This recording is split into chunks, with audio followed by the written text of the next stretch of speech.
Welcome to J is for Justice podcast. If live breaking news and following true crime is your thing, then please consider subscribing to my channel. And if you like what you see in my videos, please consider giving them a thumbs up.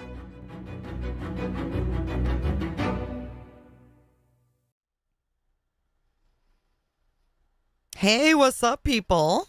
I figured, snowflakes, you read my mind. Welcome in, everybody. Welcome back to J is for Justice. My name is Jay, and I am your host today. If you're new here, please consider subscribing to my channel. You guys all look very familiar. Good to see you guys here over on J is for Justice. I figured it would be a good day to go over this. I've been waiting for a rainy day, preferably a weekend day, and here it is. I got off my other stream on my other channel, and I was like, oh, it's thundering out there. Yeah, it doesn't look too nice. So I figured it would be a good day to listen through to these because I haven't listened to it yet. I've listened to bits and pieces. It's very interesting. So welcome in. Get your tinfoil hats. Doesn't it feel good? Potato. Hello, Sleuths and Sherry, Barbara, Nash, Pretty in Pink, Jubes. I am not Goldenhar. Good to see ya.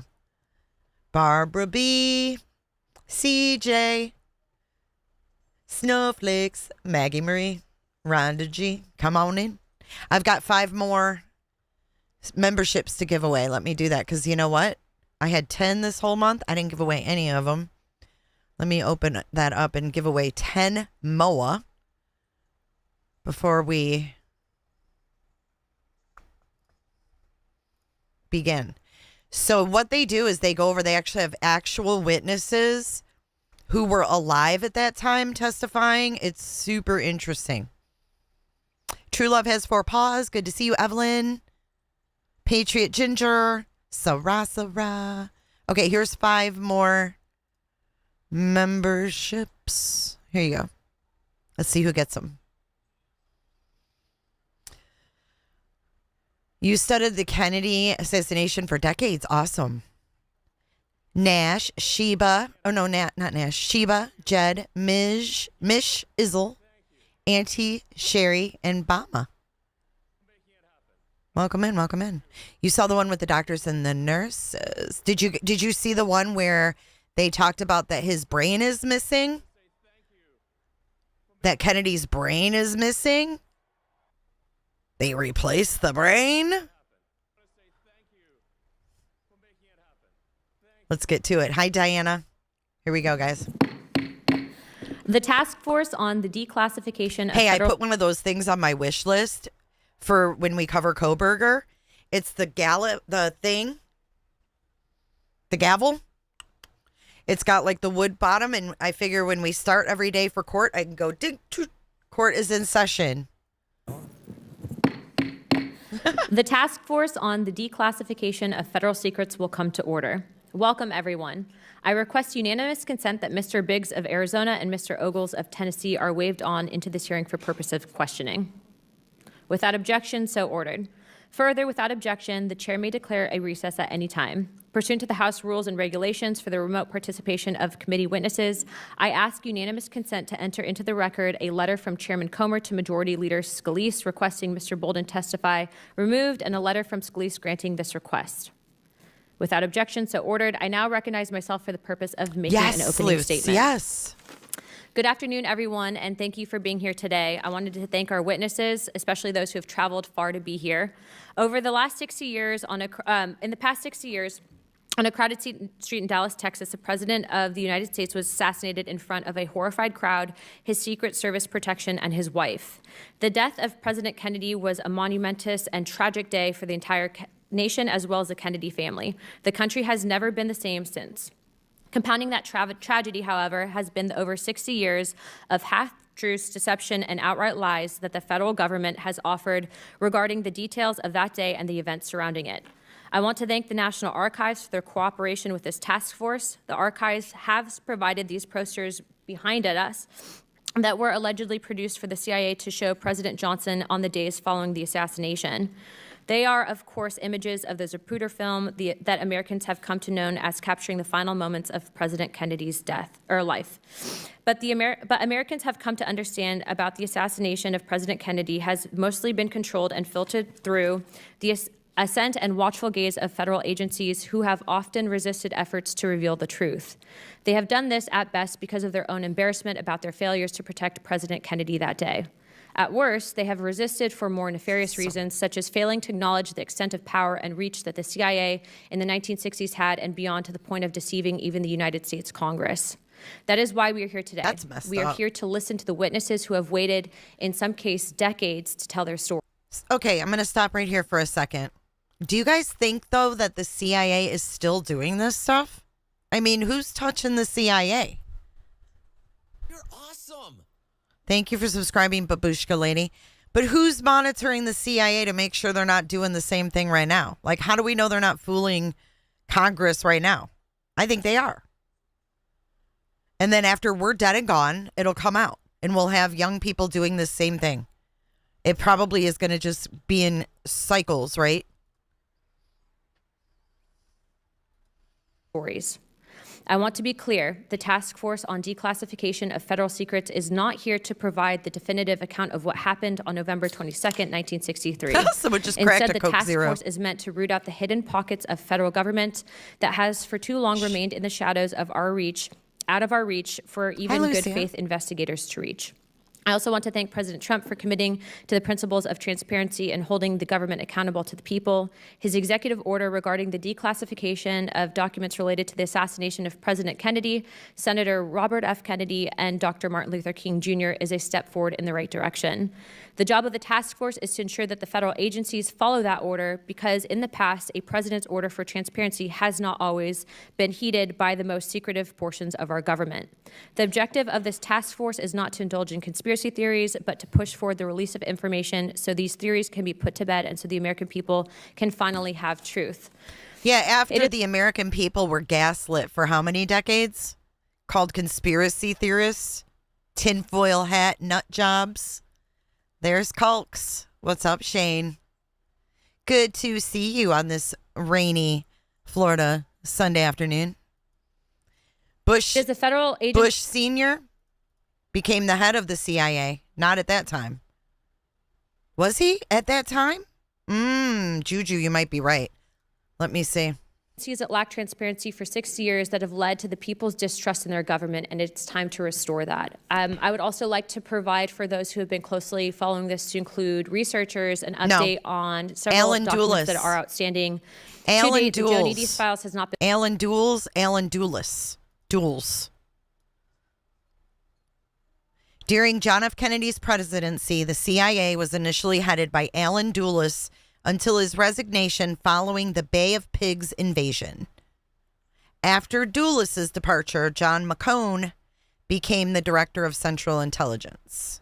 Bush was later on. It is, Shane. Been located. A whistleblower report from the CIA alleging the CIA's implication has also not been located. Lee Harvey Oswald's travel records have not been located. And the DS-201 file, who was a plausible suspect for the Delaney Plaza shooter, and then as well as the MSETA documents concerning CIA penetration of the Fair Play for Cuba Committee. Last week, for an update, I did speak to the CIA directly, not in a skiff, so I can talk about it publicly. And they did notify me that 4 of these 5 documents would be publicly released in the coming weeks, but there was one that was outstanding, and I do believe that that one outstanding document is the Joe Needy's file. Without further ado, I'd like to yield this next portion to Ranking Member Garcia. And then also, prior to that, we also had requested footage from NBC. They gave us something like 20 hours of footage, all of which was not the Wegman footage that we had asked for. So we are kindly asking NBC to reassess their archives and produce that documentation. Without further ado, Ranking Chair, like 20. Prior to that, we also had requested footage from NBC. They gave us something like 20 hours of footage, all of which was not the Wegman footage that we had asked for. So we are kindly asking NBC to reassess their archives and produce that documentation. Without further ado, Ranking Chairman Garcia. Thank you. Thank you, Chairwoman Luna. I want to note, first, thank you to the witnesses that are here. Now, as the task force continues its work, we need to continue to follow the facts and provide transparency for the American people. I think we can all agree that this task force was not set up to chase conspiracy theories, and I'm I'm glad, of course, to have Chairwoman Luna reiterate that. It's responsible, though, for us to focus on declassification of historical records, and that allows, as we all know, the public to gain a better understanding of the past, can restore trust in our institutions, and ensures accountability in our shared government. Now, on March 18, 2025, the National Archives and Records released more than 77,000 pages related, of course, to the November 22nd, 1963 assassination of President Kennedy. Now, we know that many of these documents, most in fact, were already in the public record, but continued work to make the documents more accessible is important and valuable. Now, over the past several decades, our government has collected and released almost 6 million pages of documents consistent with President John F. Kennedy and the Assassination Records Collection Act of 1992. Now, together, we should push back on decades of overclassification relating not to just the JFK assassination, but a variety of subjects. We should be very clear, and it should be done in a bipartisan way, that the FBI and the CIA of the 1960s were deeply flawed institutions. And while they have taken lessons from their past trespasses, they were bad. There is no question that they have continued to often overclassify information, often out of an unnecessary abundance of caution. And it's also important to note that the FBI and CIA did harm in numerous areas over the last few decades, particularly when you look at the time of the civil rights movement. Now, transparency is how we ensure accountability and trust. The American people have the right to know as much as possible about what our government does and how our tax dollars are spent in a way that doesn't, of course, interfere with national security. Now, I understand the interest in a second hearing on President Kennedy's assassination, but I hope our task force can continue to work in a bipartisan way on the many other topics under its purview that are also important to the public. Now, as we hear testimony from our witnesses today, I want to make sure that we remember that President Kennedy's assassination is more than a historical event. It was also a human tragedy. President Kennedy was a husband, a father, a brother, and a son. Revisiting and relitigating a tragic killing is also painful for the real people that were impacted and for the family. And I think it's important to uplift that. I feel bad We should for be the respectful and witnesses. responsible as we work to address the public's questions about this feel tragedy. bad for these witnesses. And we know that President Kennedy's legacy has made America. These witnesses that are testifying this many years later, yes, Hartley, there's new stuff. There's new stuff. America, the country that it is today. Now, at a time when we're looking, of course, and the majority is pushing for tax cuts, oftentimes for the wealthiest, we need to remember that President Kennedy believed in a society where Americans took care of one another. He fought to expand and lay the groundwork for the program, which, of course, became Medicare, which was enacted under President Johnson. He, of course, was a huge proponent of advancing civil rights, and President Kennedy proposed the Civil Rights Act, which became a landmark law in 1964. He supported the courts and the rule of law, which we know that President Kennedy worked tirelessly to enforce, of course, courts, support courts, and orders, even sending U.S. Marshals and the National Guard to desegregate the University of Mississippi. Social Security was also critical to President Kennedy. He worked to expand Social Security to increase benefits and cover more people with disabilities. President Kennedy, over and over again, of course, believed that government could do big things. He invested in scientific discovery and challenged us to put a man on the moon. We know, and he knew, that our country was strongest as a global leader fighting for freedom and democracy. He believed in working through our alliances. And I want to make sure that the family also knows that we will work and always work to uplift President Kennedy's legacy and what he left for this country and his community. It's important that we follow the facts and that we work to continue and declassify oftentimes things that have been overclassified by particularly the FBI and the CIA in the past. And thank you, and I yield back. Okay, while he yields back, I want to say that these people here that are testifying, they were given like packets, if you will. I hate to use that word, but they were each given, based on their expertise, areas of these files to dissect. And we're basically getting the results of them dissecting the 77,000 pages, so we don't have to. Because I went in there and I was just like, yeah, how can you look at 77,000 pages on a website, you know? Yeah, and if it's okay with the chairman, I'd like to allow our witnesses to give more detail in the testimony, so if they go over the 5 minutes. How it works typically is with the opening statements, you're usually allotted a certain amount of time, but given the nature and context of this hearing, take your time. No one's in trouble. We want to hear your story for historical purposes and significance. Love it. So just take your time. You're not under any pressure. Our witnesses here today are pretty historical. Joining us via Zoom, we actually have Mr. Abraham Bolden. Mr. Bolden was an agent with the U.S. Secret Service appointed by President Kennedy in 1961. And sir, we want to thank you very much for attending today. Look at this man. Look at this man. He was in the Secret Service in 1961. We are very happy that you are here. We also have Dr. Dawn Curtis. Dr. Curtis was a resident in oral and facial surgery at Parkland Hospital in Dallas. And at 12:45 p.m. on November 22nd, 1963, he was actually in the trauma room 1 attempting to save President Kennedy's life. He is joining us today in person. Dr. Judge Tunheim, Mr. Tunheim is currently a federal district judge in Minnesota, but previously served as President Bill Clinton's chair of the Assassinations Record Review Board, as well as Mr. Hardway. Mr. Hardway was an investigator with the Select Committee on Assassinations of the House of Representatives, as well as Mr.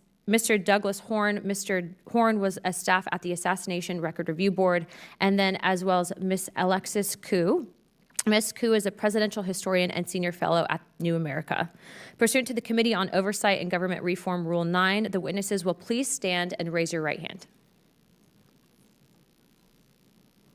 Sir, Dr. Curtis, you can sit, but please raise your right hand, sir.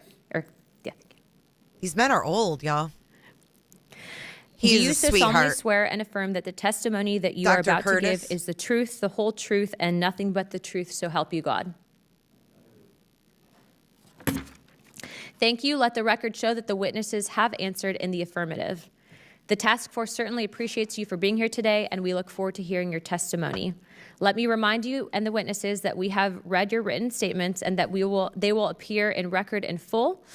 And as an accommodation, because of the historic nature of this testimony, please also be ensured that you will not be rushed for your opening statements, but try to keep it around 10 minutes if possible. As a reminder, please press the button on the microphone in front of you so that it is on and the members can hear you. When you begin to speak, the light in front of you will turn green. After 9 minutes, the light may turn yellow, and when the red light comes on, that means your time is up, but we will not be gaveling you out, so please take your time. I now recognize Mr. Bolden to give an opening statement.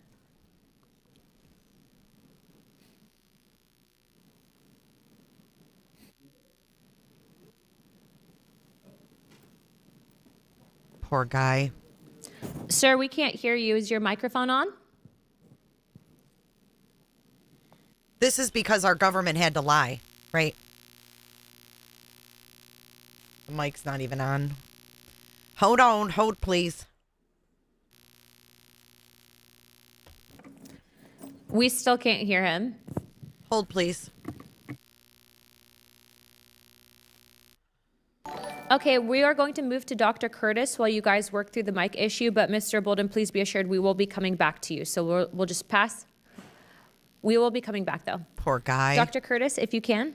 Thank you. My story begins when I like him. left my office to go to get something to eat before I did surgery. And to do that, I had to go by the emergency room. And when I went by the emergency room, a policeman came out of the door into the emergency room, grabbed my shoulder, and he said, "Are you a doctor?" What's going on? Can everybody hear? Yes, sorry, Dr. Curtis. Mr. Bolden, we can hear you now. Your microphone's working, but Dr. Curtis is doing their opening statement. So if you could just pause real quick and then put yourself on mute. Thank you. Dr. Curtis, please continue. All right. So the policeman asked me if I was a doctor, and I said yes. And he grabbed me by the arm and pulled me into the emergency room and took me to the trauma room. And when I looked in the trauma room, there was 3 people in the room. One was the president, and he was laying on the gurney, Jesus. and an extremist. And the other was Dr. Carrico, James Carrico, and one nurse. And the reason Dr. Carrico was on his own is because the Governor Conley was brought in before him, and he was very seriously ill, and the staff, all the staff in the emergency room went to help him, and then Dr. Carrico was left to take care of the president by himself. So I walked in, and he had just placed a endotracheal tube, and Jeez. then I walked up and held the tube so he could connect the bird machine to it. The Bird machine is an intermittent positive pressure respiratory help, and it works by filling the lungs and then letting the air come back out. And the way it works is that the inspiration continues to a certain pressure, and then the expiration continues to another low pressure, and therefore that spaces the breathing. Normally, that's about 10 or 15 minutes, 10 or 15 times during a minute, but in this case, it was going about 100 to 125 minute conversions in a minute. So it was rat-a-tat-tat-tat, and I knew the machine. Dr. Carrico knew the machine. We used it a lot, and so the question was, is the machine not working, or is the tube blocked, or what? And he had placed the tube in, and if you place an endotracheal tube, you place it between the cords, and then you know you're in the trachea and you've got an airway. But in this case, apparently we didn't have an airway. And finally, it was a question, is it the machine or what is it? And so finally it got to a point where I said, Jimmy, what do you want to do? And he had already made a decision. He said, tracheostomy, we need to do a trach.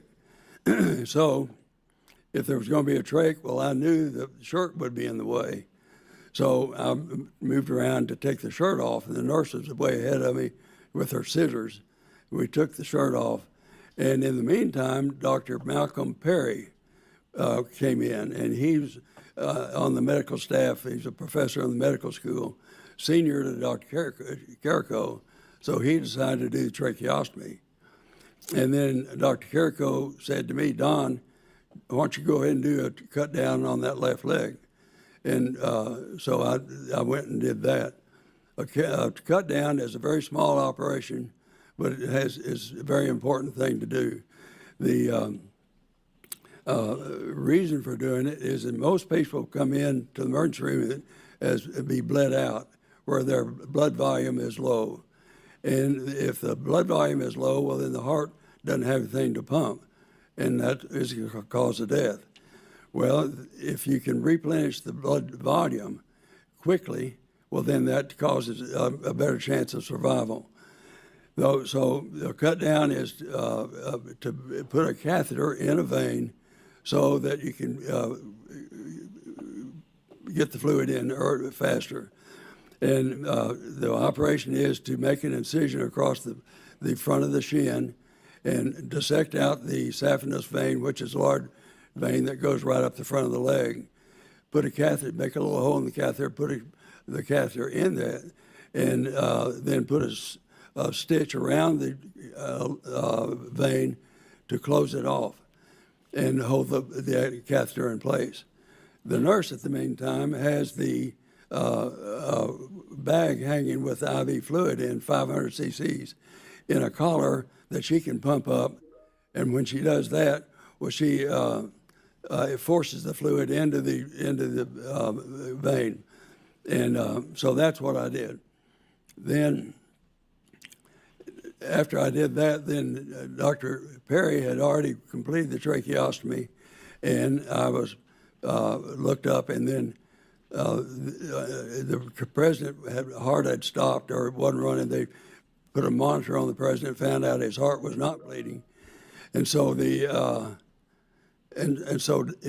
external cardiac massage was being done by Kemp Clark, the chief of neurosurgery, and somebody relieved him, and Kemp Clark went and picked up the head and stopped the resuscitation.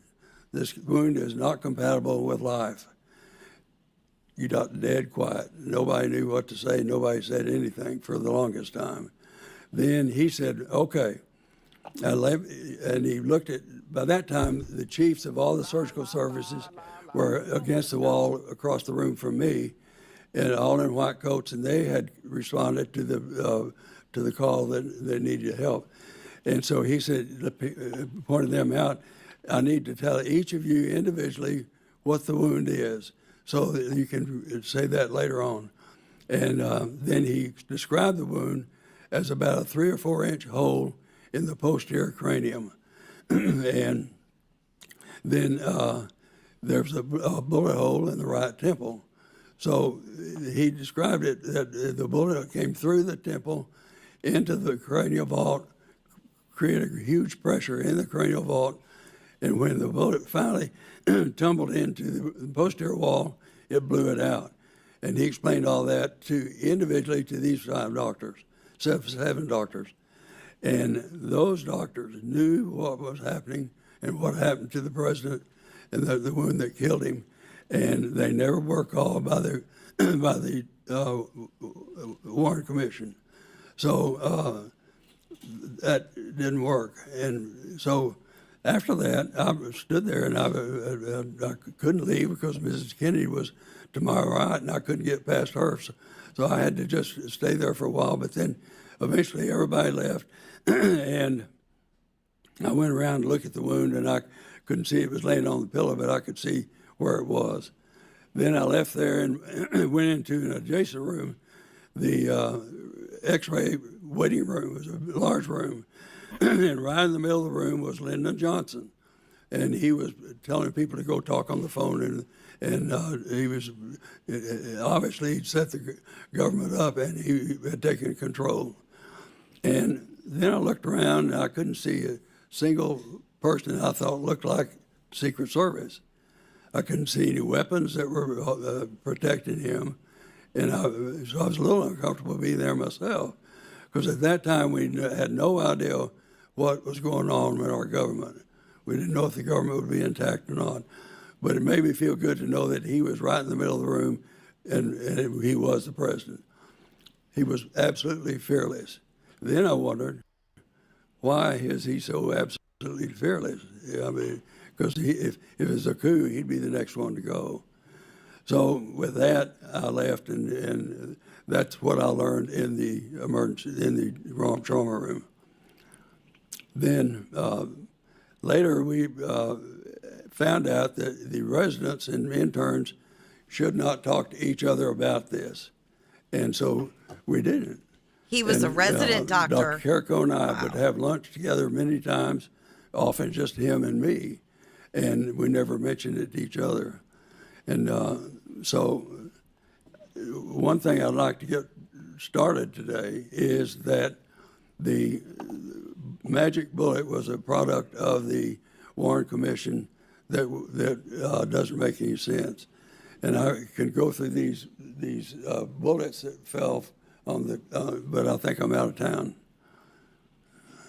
Well, so just so you know, we will be giving you opportunity to go back to that because we are very interested in that, and thank you for that. Because of previous technical issues, Mr. Bolden, if you can please give your opening statement.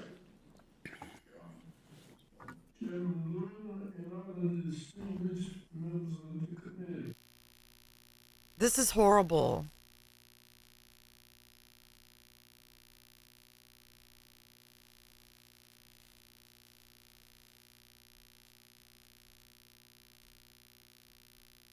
We're muted, I guess.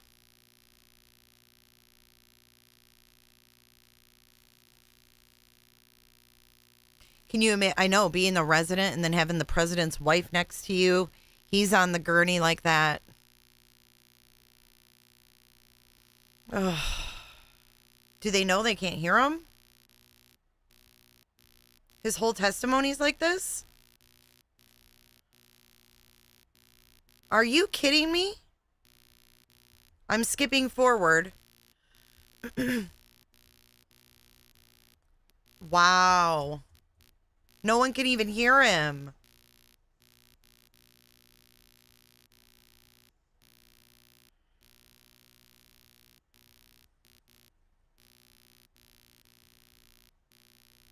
Okay, this is odd.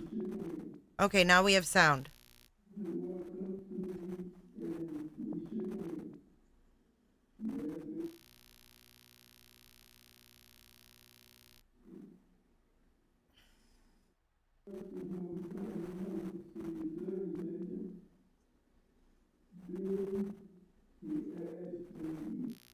The fuck's going on?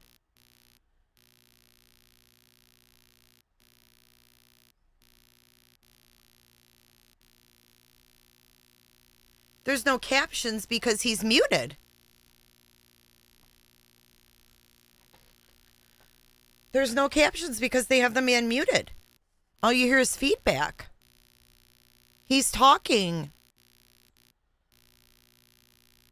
Who are these men on either side of him?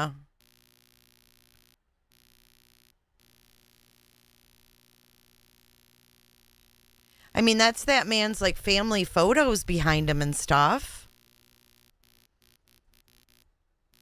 I mean, I'm skipping. Now you can put your tinfoil hat on. Yeah, he's a friggin' eyewitness. He looks very upset.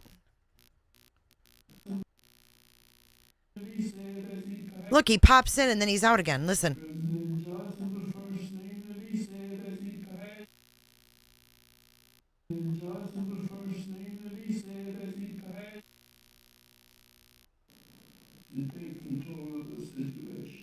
And took control of the situation. That's the only thing we could hear.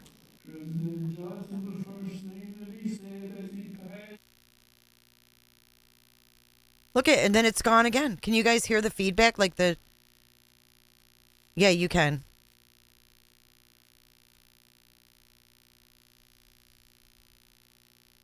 This is weird. The guy on the far right looks like Robert Redford.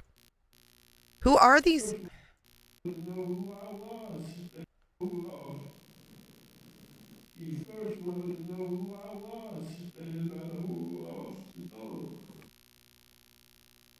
I feel like they keep muting him.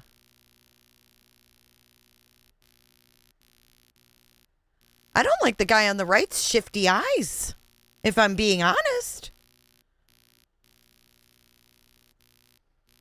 Mr. Bolden, if you can for a moment, we actually have some questions in regards to your testimony. So Seriously? We couldn't even hear his testimony. What's going on? That's weird. If you can for a moment, we actually have some questions in regards to your testimony. So is it okay if we move to some of the other witnesses for opening and then come back to you with specifics on your experience? And also to both the ranking member, Mr. Garcia, and I would like to thank you for your service to this country, especially as the first African-American Secret Service officer. Your sacrifice for this country and your service to this country does not go unnoticed, so we applaud you, sir. About time he heard that. Thank you, sir. Now, I would like to recognize Mr. Hardway for an opening statement. Thank you. For the past 62 years, the Central Intelligence Agency has actively and continuously obstructed the investigation of the assassination of President John F. Kennedy with no consequences for their actions. 10 years ago, the CIA's official historian admitted that the CIA had hid information from the Warren Commission during its investigation. The CIA stonewalled the Senate Select Committee to study governmental operations with respect to intelligence activities, the Church Committee. The CIA was not forthcoming with the Rockefeller Commission. The CIA misled and slow-walked the Assassination Records Review Board. James Angleton's preferred method in dealing with the Warren Commission was to, quote, wait them out. The first CIA officer I ever interviewed Wait them out. looked at me and said, "You represent Congress. What the F is that to the CIA? You'll be..." What? You hear this?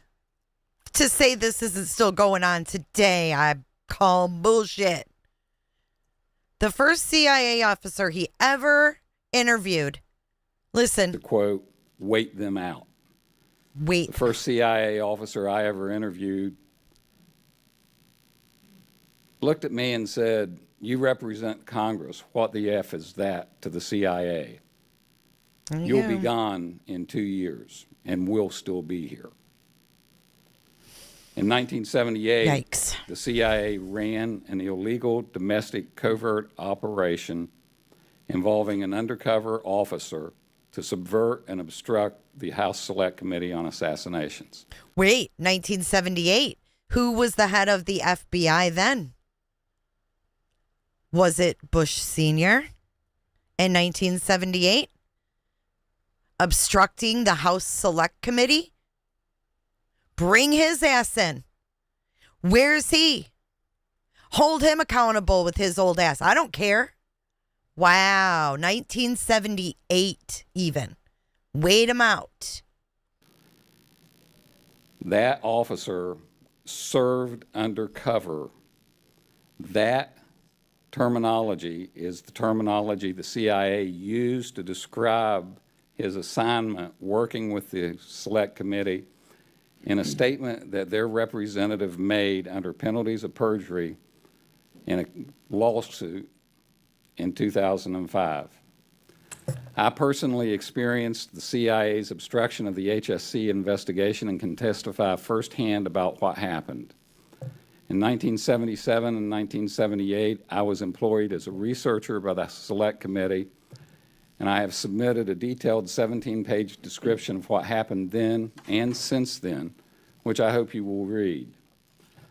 Briefly, my primary area of responsibility was Lee Harvey Oswald's activities in Mexico City in the fall of 1963 and the performance of the CIA in monitoring and reporting those activities, as well as other issues related to the possibility of CIA knowledge of or involvement in the assassination of President Kennedy and the cover-up of information relevant to the investigation of the assassination. In that capacity, I had a top-secret security clearance and, during the major portion of my employment, had access to unredacted CIA records requested for review from the CIA by the Select Committee. Implicit in the focus of my work was the issue of whether the evidence from Mexico indicated any operational connection between Oswald and the CIA. Ed Lopez and I authored the report, The CIA, Oswald, and Mexico City. In the spring of 1978, among other things, I was looking hard into back-channel communications methods used by the Mexico City station, the use of an impulse camera to photograph the Cuban consulate in Mexico City, missing production from that impulse camera. Hey, David, did you think that this was live on a Sunday afternoon? Did you think that the House Oversight Committee was meeting on a Sunday? It says May 20th, 2025. I never said this was new. I don't know why. No, this is once old. From one of the photographic installations that covered the Soviet embassy in Mexico City, and David Atlee Phillips' anti-Castro propaganda operations, including his connections to stories about Oswald that rapidly appeared after the assassination of John Kennedy. In May of 1978, the CIA assigned an officer working in an undercover capacity to work with me and Mr. Lopez. That man was George Joanides. When Joanides was introduced to the investigation, we were told that he had no connection of any kind with any aspect of the Kennedy case that we would be investigating.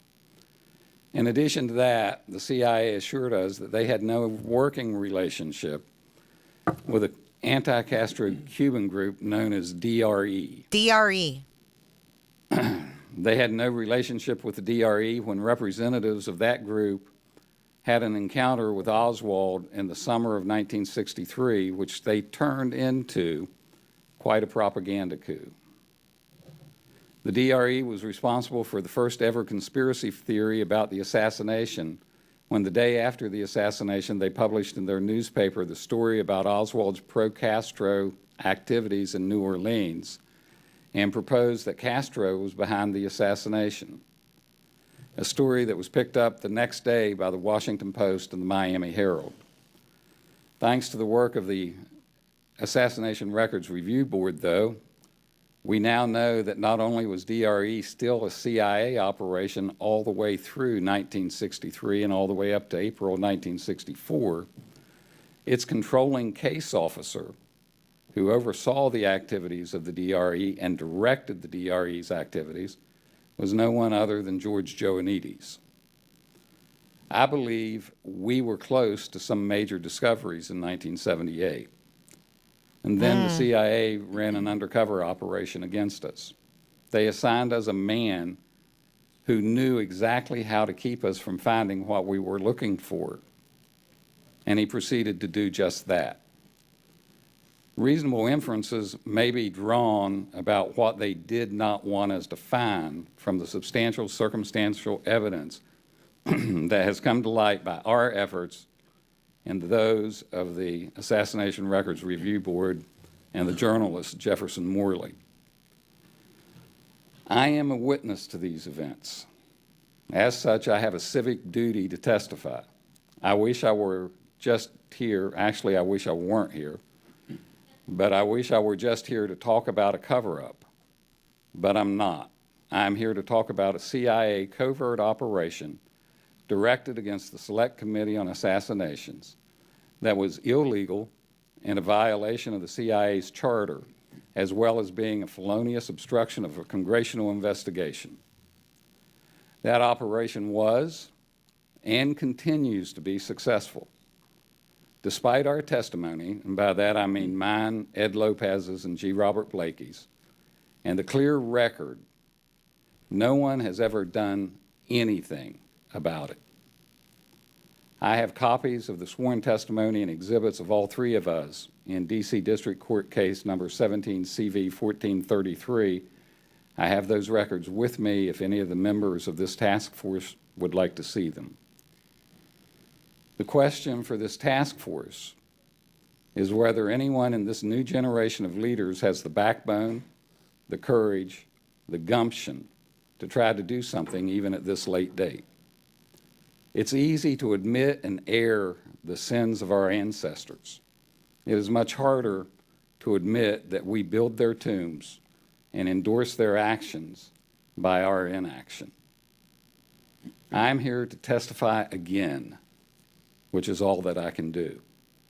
What will you do? Thank you, Mr. Hardaway. I now recognize Judge Tunheim for an opening statement. Thank you, Madam Chair. Thank you, Mr. Ranking Member. Appreciate this opportunity to speak today. My name is John Tunheim. I'm a federal district court judge for the District of Minnesota. I'm in my 30th year as a federal judge. I served as chief judge of our district from 2015 until Minnesota in the house. 2022, and as a member of the U.S. Judicial Conference from 2020 to 2024. I was originally nominated by President Clinton in 1995 after serving 10 years as the Minnesota's Chief Deputy Attorney General. I was chair of the Assassination Records Review Board during its entire existence from 1994 through 1998. The Review Board was an independent federal agency. Its 5 board members were confirmed by the U.S. Senate after being nominated by President Clinton. Congress created the Review Board for the express purpose of reviewing all of the still secret records of the tragic assassination of President John Kennedy and declassifying as much information as could be publicly released. The impetus for the law, which was enacted in October 1992, was Oliver Stone's movie JFK.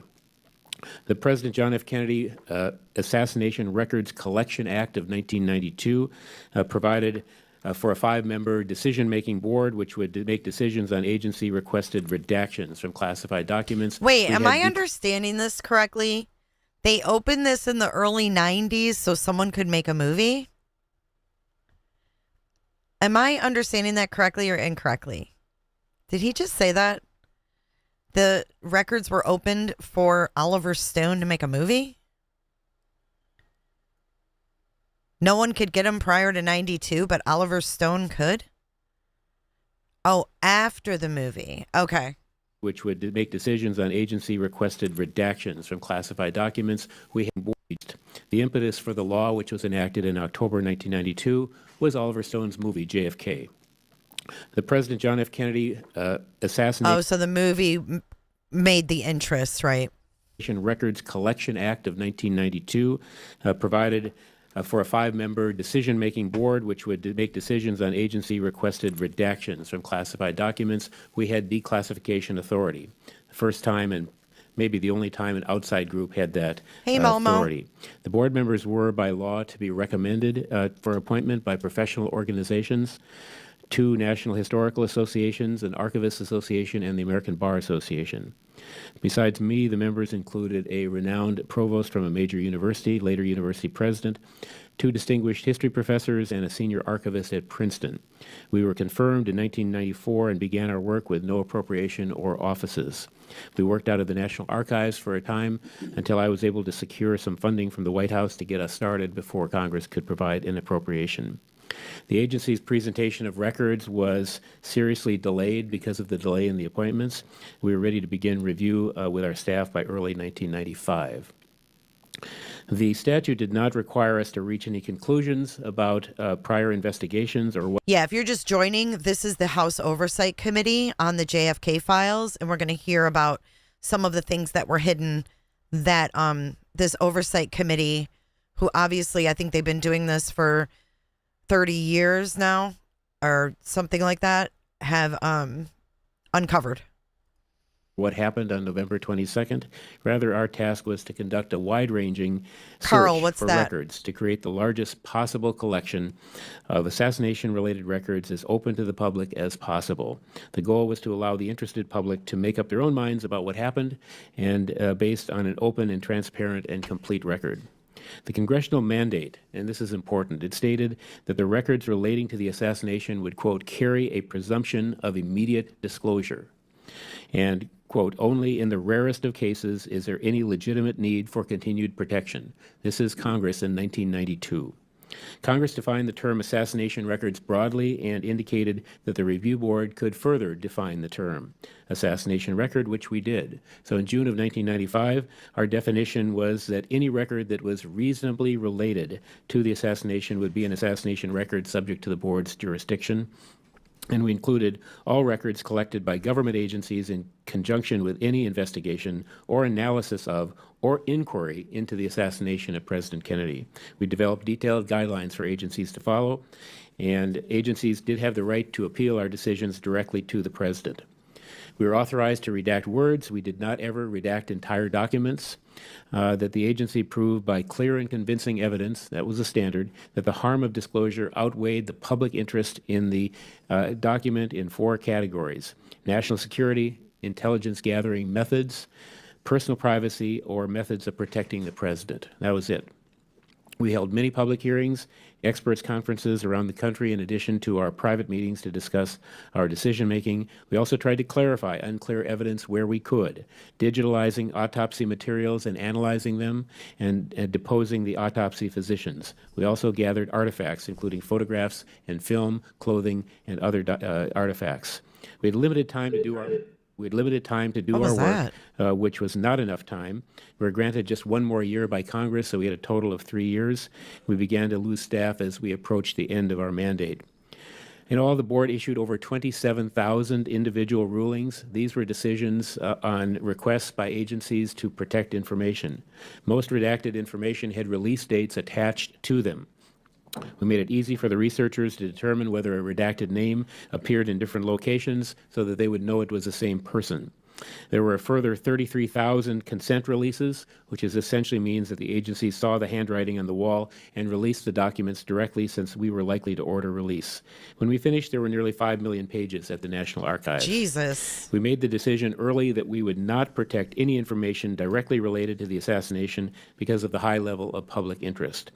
By 2017, when the last records were to be released under the Act, there were probably not more than 1,500 review board redactions that were remaining. The Act was clear in stating that despite the review board wrapping up its work in 1998, the Act was to continue in effect, which meant that agencies had the obligation to continue to present information. Most of the redactions now in the documents are within documents never shown to the review board, but were transferred to NARA at a later time. Agencies largely complied with the mandate to present records to the review board. However, there were many delays and denials with records that we specifically requested, and there were many skirmishes along the way. It does not take a rocket scientist to realize that agencies were awaiting the end of our 3-year mandate. The first 500 or so adverse disclosure decisions we made in FBI records were appealed to the president, and the appeals were dropped when White House counsel, former judge, and Representative Abner Mikva told the FBI to drop the appeals because President Clinton would deny all of them. FBI staff was helpful to us, but I'm now seeing records in the new releases that were not disclosed to the review board. Clinton. The CIA was cooperative and processed many documents with us, but we never received much of what we specifically asked for. Of course not. When asked, for example, for documents involving James Angleton that we had not seen, I was told the documents were no longer maintained as a collection. We received only 3 memoranda that incorporated the agency's review of Angleton's counterintelligence files, not the files themselves, just a review by someone else of the files. We were told that all the other documents had been destroyed. I'm now seeing a flood of documents that clearly meet the definition of assassination records involving Angleton and others that were not submitted to us for review. When CIA analysts would not tell us the details of their secret operations, our response was, okay, we'll release the record in 10 days. We then heard the details and could make a reasonable decision. We had in our hands a small file on George Joannides that disclosed nothing really, so it was returned. We didn't know the details of his work at the time. We now know much more about Joannides, and his files should be immediately disclosed. There's no reason anymore for protecting those files. Clearly, we were misled. I actually wrote to President Biden asking that he order the CIA to release the Joannides file, and I never received a response. Of course not. The Secret Service was very difficult. They were the only agency that we were aware of that tried to reclassify assassination records after we were in office. They attempted to classify documents that had already been released publicly and fought us over 1963 threat sheets that was still in process when we left office.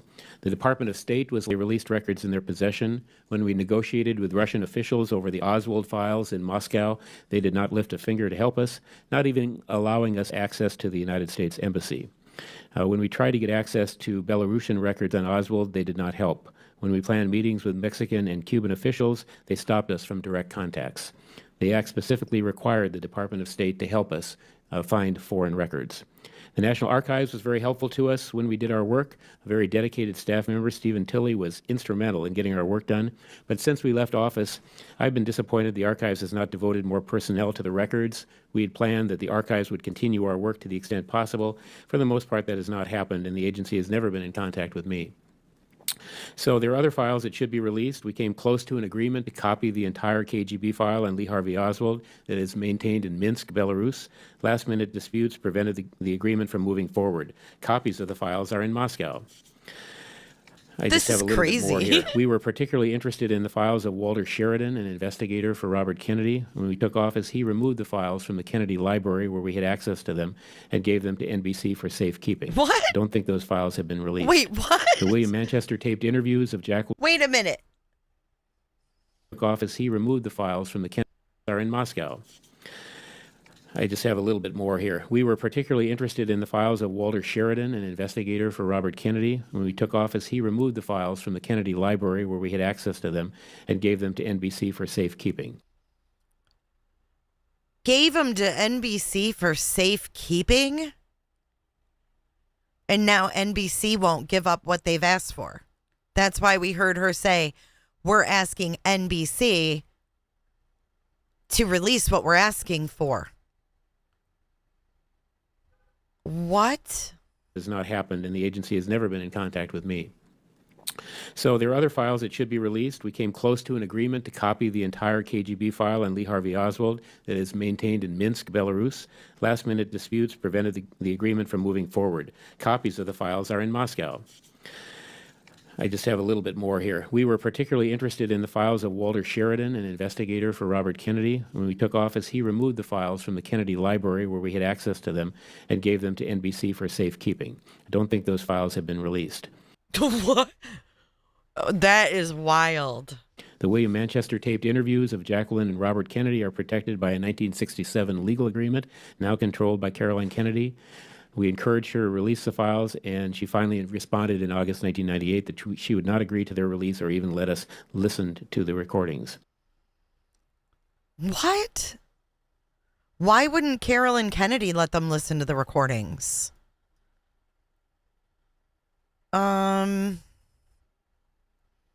In August 1998 that she would not agree to their release or even let us listen to the recordings. And out there somewhere are files on Jack Ruby. We could not find them other than the files maintained by the earlier investigations. Nothing on Jack Ruby. Nothing. files on Jack Ruby. We could not find them other than the files maintained by the earlier investigations. Yikes. In the final report of the board, a copy of which I will give to Madam Chair today, we made 10 recommendations that are relevant today still. I won't go through them all, but they deal with the problems of excessive government secrecy, which has plagued the public's understanding of the Kennedy assassination for decades. We strongly endorsed the method selected for independent declassification of executive branch records that was used in our case, but also detailed the problems inherent in the review board's legislation. Most important, to deal with massive overclassification, we recommended a federal classification policy be developed that substantially, 1, limits the number of those in government who can actually classify federal documents, 2, restricts the number of categories by which documents might be classified, 3, reduces the time period for which documents might be classified, 4, encourages the use of substitute language to immediately open material that might otherwise be classified, and 5, increases the resources available to agencies and NARA for declassifying federal records. Thank you, Madam Chair. God. Thank you very much. And just so everyone knows, we are going to be following up on getting that file, the KGB file in Minsk. I'm interested in seeing that, and I think that with peace talks right now, it might be prime time for that. So we will be following up on that. So there's files in Minsk?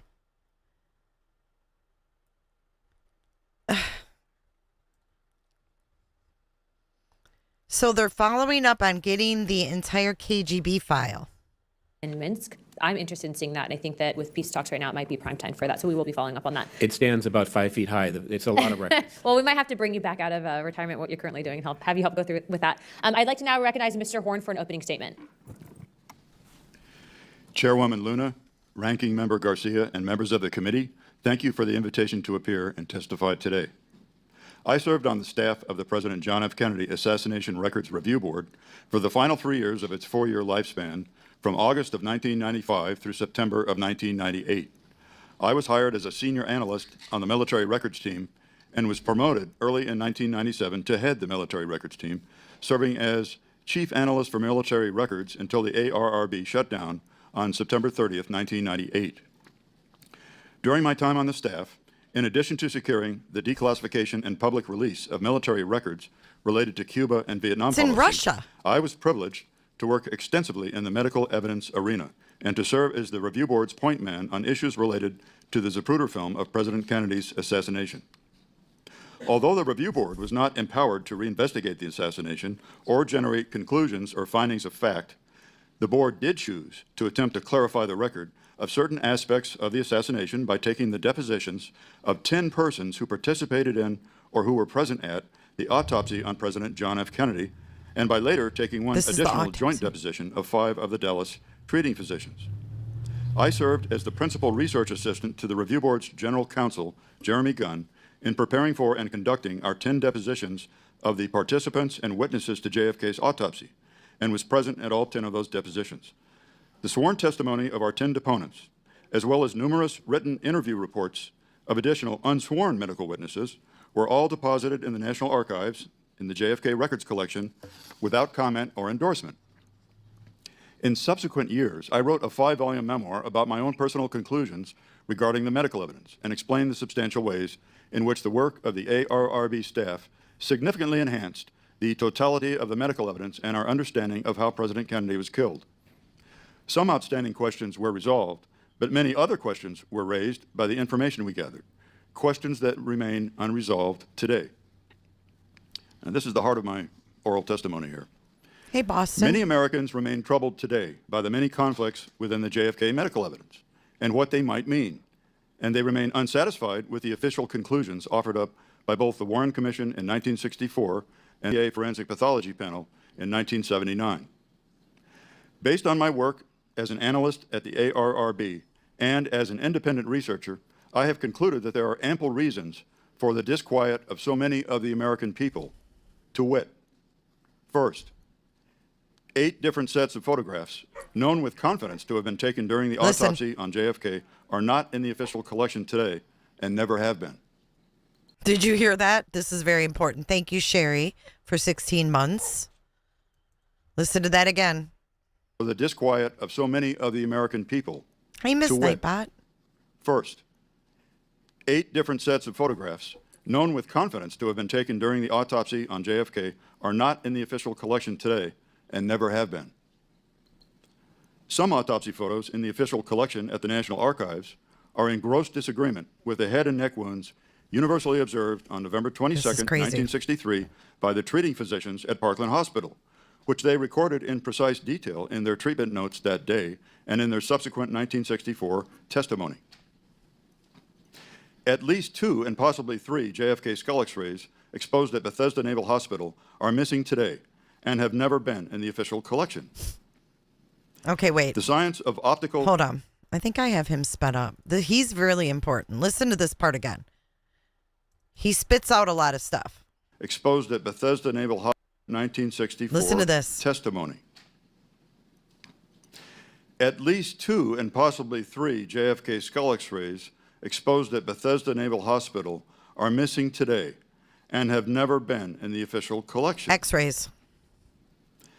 The science of optical densitometry reveals that all 3 surviving skull x-rays are not originals, but rather are altered copy films. You hear this? Altered. Hear this? Never been in the official collection. Listen. The science of optical densitometry reveals that all 3 surviving skull x-rays are not originals, but rather are altered copy films. 2 highly qualified and respected MDs who were granted repeated access by the Kennedy family to the autopsy photographs and x-rays in the deed of gift collection at the archives both agree that the extant JFK skull x-rays reveal unambiguous and clear evidence of 2 headshots fired from in front of the president, contrary to the findings of the Warren Commission and the HSCA. The JFK skull x-rays actually reveal a total of 3 headshots, 1 from behind and 2 from the front. 3 headshots.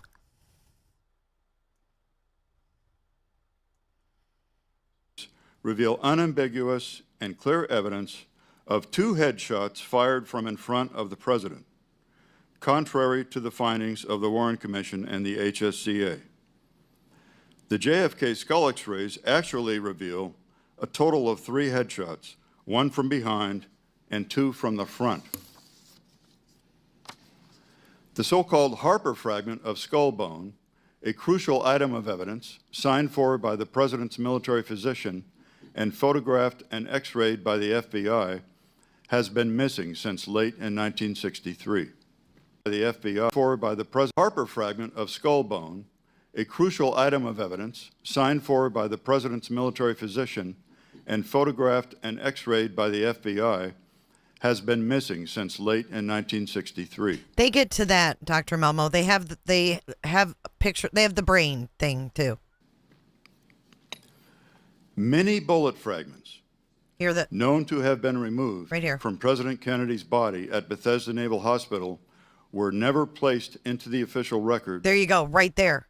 Right there. Missing since late in 1963. Many bullet fragments known to have been removed from President Kennedy's body at Bethesda Naval Hospital were never placed into the official record and are missing today. The remains of President Kennedy's brain following its examination were placed in a stainless steel container in 1963, but the brain is missing today, as many people know already. There you go.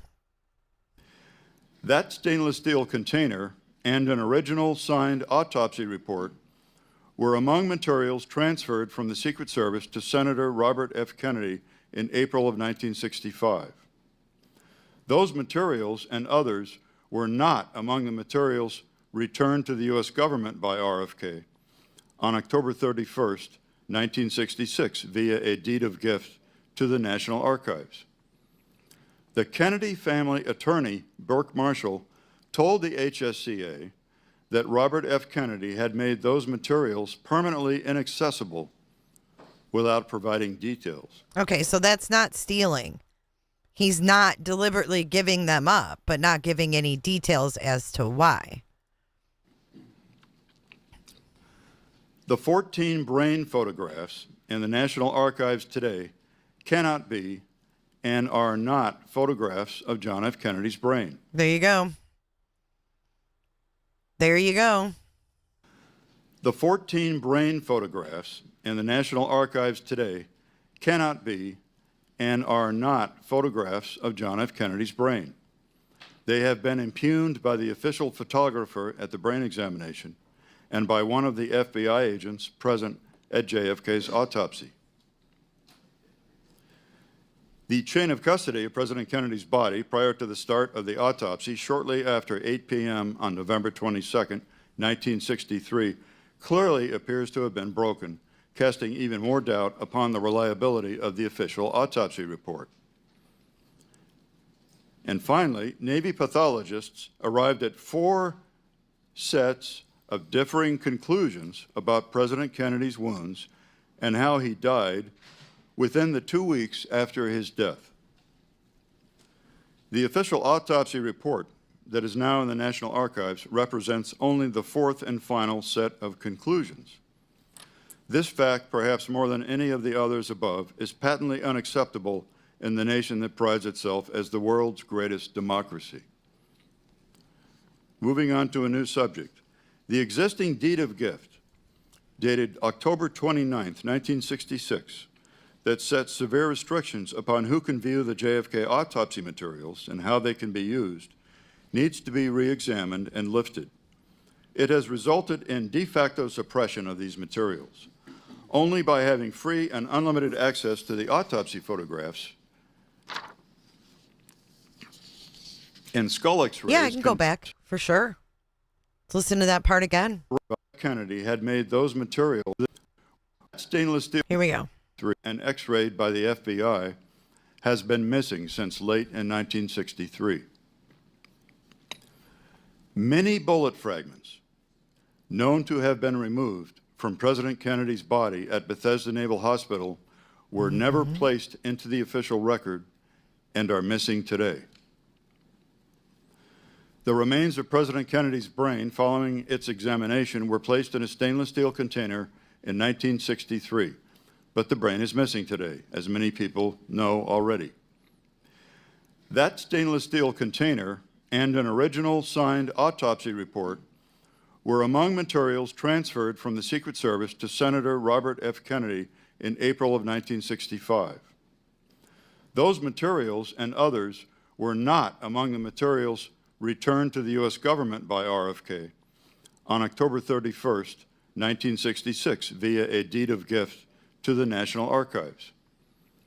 The Kennedy family attorney, Burke Marshall, told the HSCA that Robert F. Kennedy had made those materials permanently inaccessible without providing details. The 14 brain photographs in the National Archives today cannot be and are not photographs of John F. Kennedy's brain. They have been impugned by the official photographer at the brain examination and by one of the FBI agents present at JFK's autopsy. The chain of custody of President Kennedy's body prior to the start of the autopsy, shortly after 8 p.m. on November 22, 1963, clearly appears to have been broken, casting even more doubt upon the reliability of the official autopsy report. And finally, Navy pathologists arrived at 4 sets of differing conclusions about President Kennedy's wounds and how he died within the 2 weeks after his death.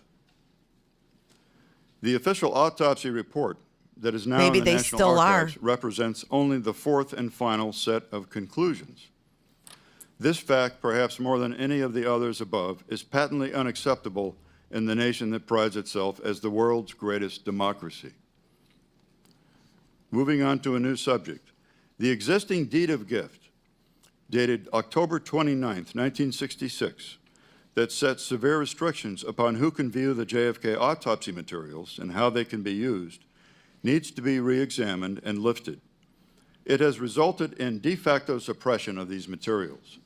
Only by having free and unlimited access to the autopsy photographs and skull x-rays can troubling and persistent questions about their authenticity be definitively and finally resolved by qualified experts. In my concluding paragraph, I wish to make a short statement about the Zapruder film of the assassination. Studies in Hollywood of the individual film frames, that is, state-of-the-art digital scans of extremely high resolution, appear to show the use of visual effects, that is, animation or artwork, to crudely and blatantly alter the image content in some key frames.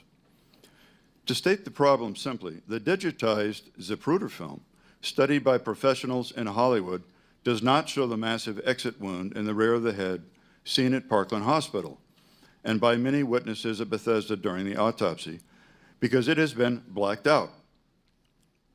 And yet the film does appear to show head wounds not seen at Parkland Hospital.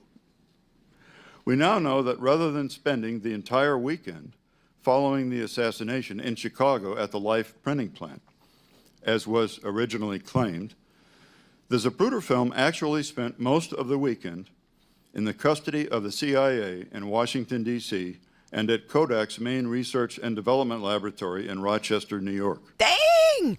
This shit was stored at Kodak. NBC has tapes from his autopsy, I guess.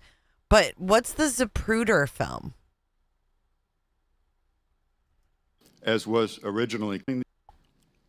And yet the film does appear to show head wounds not seen at Parkland Hospital. We now know that rather than spending the entire weekend following the assassination in Chicago at the Life printing plant, as was originally claimed, the Zapruder film actually spent most of the weekend in the custody of the CIA in Washington, D.C., and at Kodak's main research and development laboratory in Rochester, New York. Dude, how many times have they done this to us? See, I don't like this. I see this is where it fucks boomers up, man. I'm a Gen Xer. I don't like that. How much other footage do they do this with? Kodak, all with the CIA in their main research and development lab. I don't like that.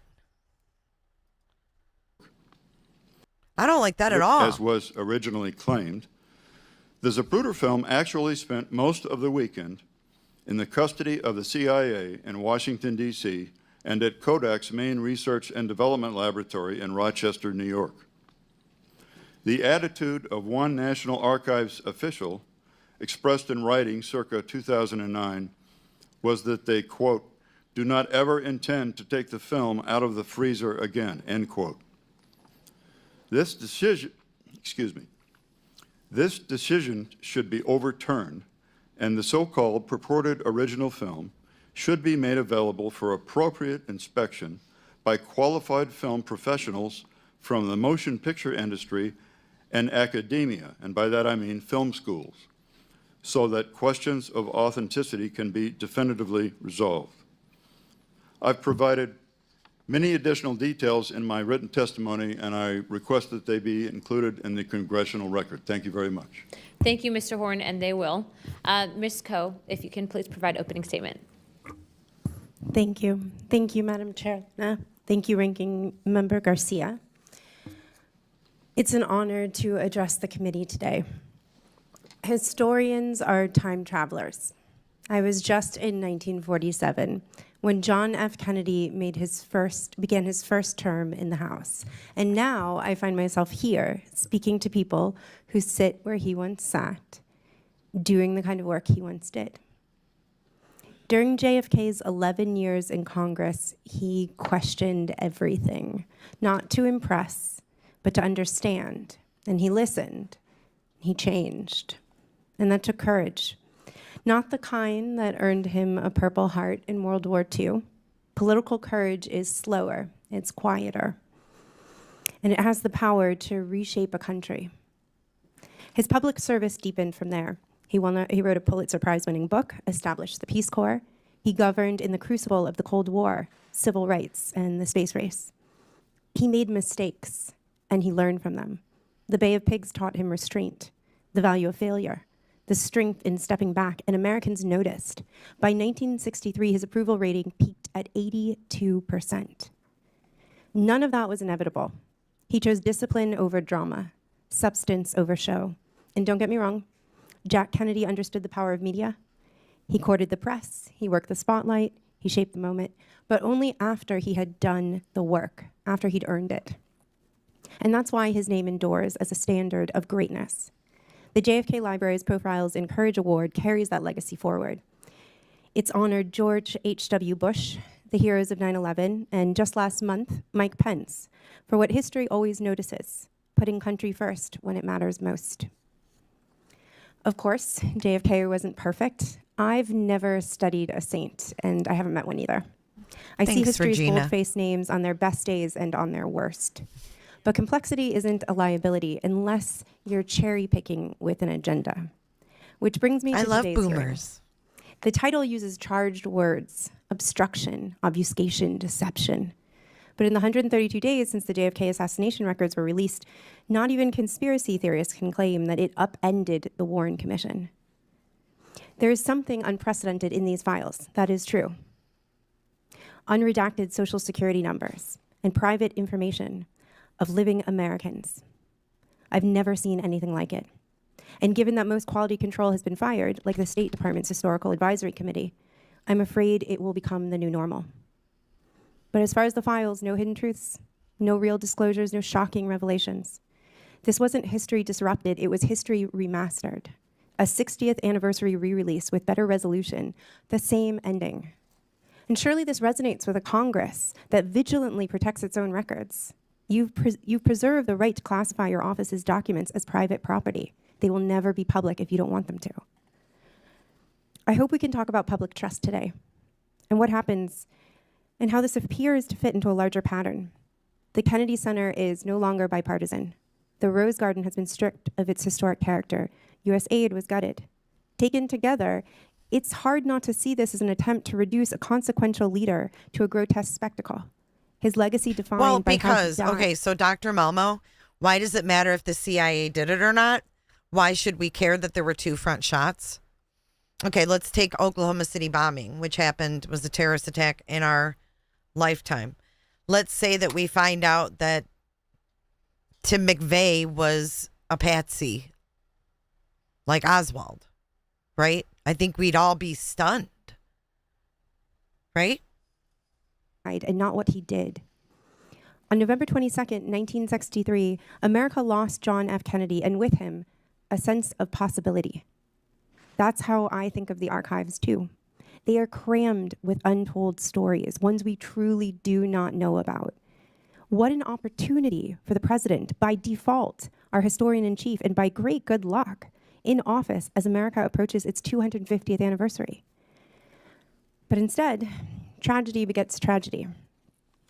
In 1953, JFK entered the Senate. A year later, his colleagues censured Joseph McCarthy. Kennedy rose as McCarthy fell, a reminder that Americans tire of reckless spectacle, division, demagogues. They seek substance, accountability, an authentic commitment to the public good. I began by saying that historians are time travelers. We study the past to understand the present. And these records make me wonder how this moment will be remembered. When future historians ask whether we met it with the courage it demanded, how will they answer? JFK understood how much depends on that. And the real question is, do we? Thank you. Thank you. I'd like to now recognize the gentleman from Arizona, Mr. Biggs, for 5 minutes.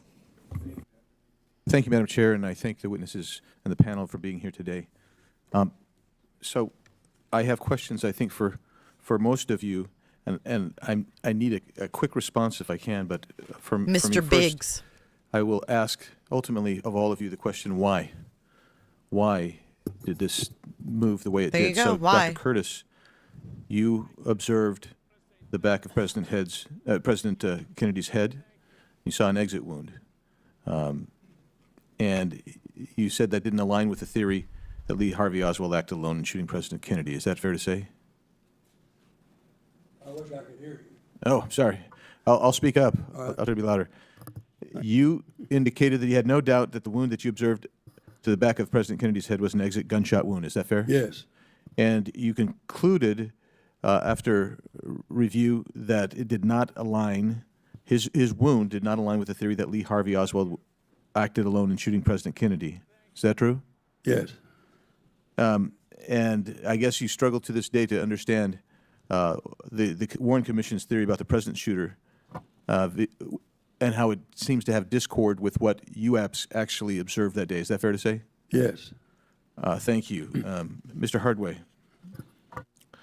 So you have indicated that you essentially were the subject of a covert operation as you served on the House Select Committee on Assassinations. Is that fair to say? The CIA called it a covert assignment.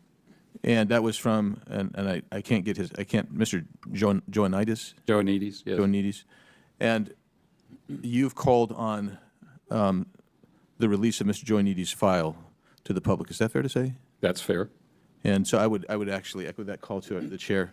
Thank you, Chris, and thank you, Ishi. Mr. Joanides' file released. And I'd like to continue on this. I only have 2.5 minutes, but I have to get to the ultimate question. Why? Why did the CIA intervene with Mr. Hardway's review?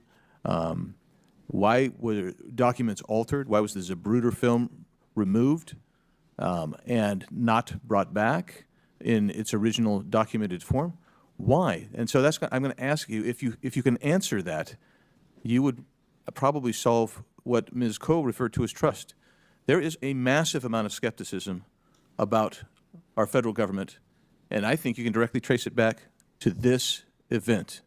And so I want to know why, and I think that's what all of America wants to know. We can kind of get a feeling for what happened, but we all want to know why it happened the way it did. Why was there this mastering, this control of all of this operation? So I'm going to start with you, Mr. Horn, and then go down to each one of you. And then I have a list of documents that I think need to be released, Madam Chair. Mr. Horn. There is so much medical evidence that is tainted. Oh, God. Or missing or destroyed. But why did that happen? Or altered, that there's no reason to have confidence in the autopsy report. Those things, I'm going to get there, sir. Okay. Those things would not have happened if a lone nut had killed the president. If a lone nut killed the president, there's no reason to do all those things, to destroy x-rays, to possibly alter autopsy photos, although that's not yet been determined. It's a question that remains outstanding, to alter the existing skull x-rays.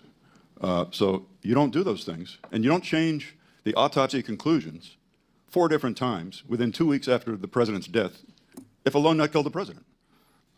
So it's clear to me that the government, these are my conclusions after years of study, it's clear to me that the government was trying to manage what story it could sell to the American people. Damn. That's what was going on. And that's why the autopsy conclusions changed 4 times in the first 2 weeks. Whoa. Skull x-rays. Wait, hold on. To destroy x-rays, to possibly alter autopsy photos, although that's not yet been determined. It's a question that remains outstanding, to alter the existing skull x-rays. So you don't do those things, and you don't change the autopsy conclusions 4 different times within 2 weeks after the president's death. Well, you know, something just dawned on me. When they spoke about Kodak, right? About these films being at the Kodak headquarters in Rochester, New York. If we think about it and we really put the pieces together, we know why Hollywood was originally created, why the film industry was created. It was to influence the people with film, right?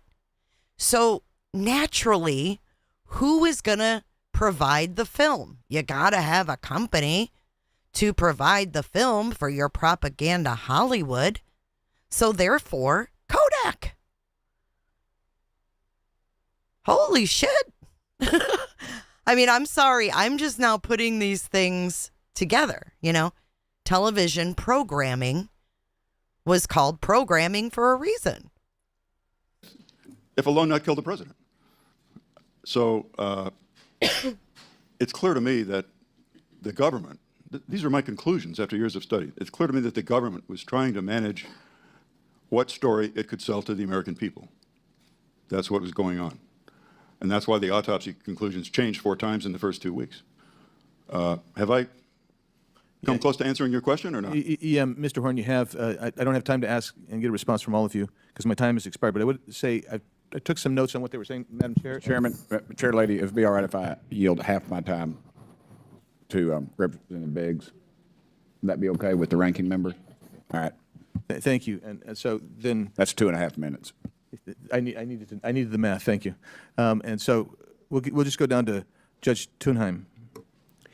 Yeah, I think it's an interesting question you pose as to why. I mean, I think that clearly, if you look at the history of all of this, there were cover-ups by both the FBI and the CIA, perhaps other organizations, in part because Oh, my God. they had a lot of contact with Oswald in advance of the assassination, and there's no evidence that they Read alerted this, the guys. Secret Service to the erratic behavior of Oswald. Oswald was in New Orleans. There was CIA contact with him then when he was a volunteer for this Fair Play for Cuba committee. I mean, they knew all about his visit to Mexico City. Both the FBI and the CIA knew about it. The FBI was following him in Dallas because he was a suspect in another shooting. All of this suggests that they had a lot of contact with him ahead of time, and I don't know what that suggests other than the fact that they wanted to cover that up, the fact that they knew a lot about him ahead of time and didn't do much about it. Thank you. And Mr. Hardway, do you subscribe to that as part of the explanation, as well as the not a lone gunman nut theory of Mr. Horn? I have no opinion on Mr. Horns because I don't know anything about the medical evidence. Okay. In regard to why the CIA would go to the length of running an operation against us, they obviously had something that they were very desperate about hiding. And I go into that in my written statement. To do it, you have to get into the weeds of the details. But basically, just to summarize it, they were using Oswald operationally in Mexico City. All right. Thank you. And Whoa. since I'm going to be out of time, that There you go. Hiding. And I go into that in my written statement. To do it, you have to get into the weeds of the details. But basically, just to summarize it, they were using Oswald operationally in Mexico City. all right. They were using Oswald operationally in Mexico City. Thank you. And since I'm going to be out of time, that 2.5 minutes, let me just go real quick. I asked that we obtain a copy of Mr. Hardway's report. At least I don't have it regarding Oswald in Mexico. Release the Joint Natives file, the It's JFK all files and Belarus in intertwined. Moscow, the files on Jack Ruby, and also to the Manchester interview of Jacqueline Kennedy and Robert Kennedy. And also, Madam Chair, finally, Thank you, Mr. there's Biggs. a Bruder film. We'll be taking a look at that, and then also referencing the Joe Neady's files, so everyone's tracking. We are actively trying to track that down. I believe that that is the one outstanding document that the CIA will not be able to find. So, isn't that interesting? I'd like to now recognize Oh, Mr. wow. Garcia for 5 minutes. Also, everyone. Thank you, Mr. There's a Biggs. Bruder film. We'll be taking a look at that, and then also referencing the Joe Neady's files, so everyone's tracking. We are actively trying to track that down. I believe that that is the one outstanding document that the CIA will not be able to find. So. CIA had an office at Kodak, Rochester, New York. Z film was edited and altered. Isn't that interesting? I'd like to now recognize Mr. Garcia for 5 minutes. Thank you, Madam Chair. Ms. Coe, And see, they can just get away with it. Like, oh, we just can't find it. Who's going to hold them accountable? I wanted to start. Thank you. I know you're an experienced historian. You've written a biography, of course, of President Kennedy. For me, I'm always interested. I'm a big believer in the notion that the FBI and the CIA, particularly in earlier versions, have been and overclassified an enormous amount of information, not just on the topic of President Kennedy's assassination, but just throughout the government. And there's a lot, I think, to criticize those agencies. And a lot that the American public should be concerned with in the way they have influenced and tried to influence American policy and world events throughout the decades. I think that part is clear. I also think it's important, before taking this job, I'm a longtime educator, so the faculty, done an enormous amount of research. For me, following facts and ensuring that we are sticking to facts is really important, even as we seek to gain more clarity about historical events. And so I appreciate that. As it relates to the March 18th release of the documents, which I think has brought certainly more color and more information to the historical record. You had said earlier in your testimony that there was not necessarily, an enormous amount of new information, but there certainly was some additional kind of color to what we already know. Do you want to talk about that and as far as how important was that Mm-hmm. declassification of additional records to the broader picture of President Kennedy? Good question. Thank you, and thank you for this time and these questions. I have to say that I am a little bit concerned about the way certain theories were presented as facts on the panel, and that there's a lot of demand for more information, which is always good, but it's based on the pretense that what has been found has radically changed everything. And I don't see that as true. I think we're still finding things. I'm not convinced that some of the details weren't already out there. There have been leaks, there has been access. So I do think that this idea of a grand conspiracy, I do think that, and I'm glad that we can all agree that there was incredible overreach in the mid-20th century and for some time. And there are wonderful books on Hoover that give greater color to that and background that have made contributions. And in particular, I think last year or the year before, there was a biography called G-Man by a professor named Beverly Gage, and that was excellent. What I find to be an interesting disconnect here is that there is so much concern about cover-ups with the CIA when it comes to Kennedy, and I don't see that same concern being translated to Martin Luther King and to his records. It feels like Hoover 2.0. And in that case, in the case of MLK, we do know that there's actually a historical precedent. The FBI mounted illegal surveillance. There was character assassination. And Ms. Coyne, and I think just to Yes. for time, and just so you know, there also is a lot of interest, I know, from members of the committee on both sides of the aisle on what you're discussing. I want to go to, before I go to Judge Tunheim, because I also am in a similar place where I feel that, He shut that down. my didn't researcher he? brain is very much. I agree. I don't know that the release of the documents presented any sort of groundbreaking new information. Certainly added color and more rounded out kind of what we already know. But I want to just caution us in not using what was released as a kind of jumping off point to additional conspiracies. Right now, I think there are valuable questions, and I respect members of this committee that are looking to get certain questions answered. That there's a lot of concern in the public. There is public interest in this. I mean, there is no question in that, and so I respect that. But I also value that we stick to what we know. Certainly, if there are questions that lead us in a different direction, we'll follow those. But I think that's really important. Judge Tunheim, I just also want to ask you, just similar to what I asked Ms. Coe. Do you think that this release of the records that just happened has added any substantial new information to what we already know? I think any release of records gives you more color, more pieces of the puzzle, so to speak. And I think this has been very interesting. I haven't had a chance to look through a lot of the materials, but a lot of the materials that have redactions in were materials we never saw. So they weren't shown to us before. So I think that is significant that there are documents being released there. I don't see any new answers to any of the old questions here, but it's filling out the record more. And I'd like to see a time when everything has been released, unredacted. It's 60-some years since the assassination. Yeah, it's stupid. Why? The assassination was closer to World War I than we are to the assassination. Let's release the materials. And that's my plea here, is just get everything out, let people decide what they want. Well, thank you. With that, I yield back. Well, I think it should show you too that the chair. I think this speaks a lot about the chain of command, if you will, because President Trump released demanded the release with an executive order of what files they have, but yet the CIA can still hold back files. So how much control do you really think he has? He only had the control to tell the archives to release what they have. He clearly don't have the control to get them from Russia. He clearly don't have the control to get them from the CIA. So how much clout do you really think the president has? It's all facades to me. I would now like to recognize Mr. Burchett for 5 minutes. Thank you, Chair Lady. Dr. Curtis, what happened when the Warren Commission called you to testify about what you knew about the JFK wounds? Dr. Curtis. Could you say that again? Yes, sir. I'm sorry. I've got hearing aids too, so don't worry about it, brother. What happened when the Warren Commission called you to testify about what you knew about JFK's wounds? Well, the Warren Commission hasn't called me to testify at all. Not at all? Okay. I didn't use up all my time, and I'd like to make some additional comments regarding. Sir, you have the time that you need, so please proceed. Okay. Well, let me know when I can do it. Well, now, sir, I believe Mr. Burchett has a line of question for you, Yes, so you're free okay. to talk to Mr. Burchett. Yes, sir. Can you explain what condition when President Kennedy arrived in the emergency room, what was his condition at that point? He had already died. Okay. How many wounds did you observe on President Kennedy? How many wounds? President Kennedy had a wound to, of course, a big wound to his head. Right. But he also had a wound to his throat. And I've got a little diagram here I can point out. Wait. He's dropping some bombs. This is him. This doctor saw Kennedy in the emergency room on the gurney before anything was altered. This is as close as we're going to get to the truth.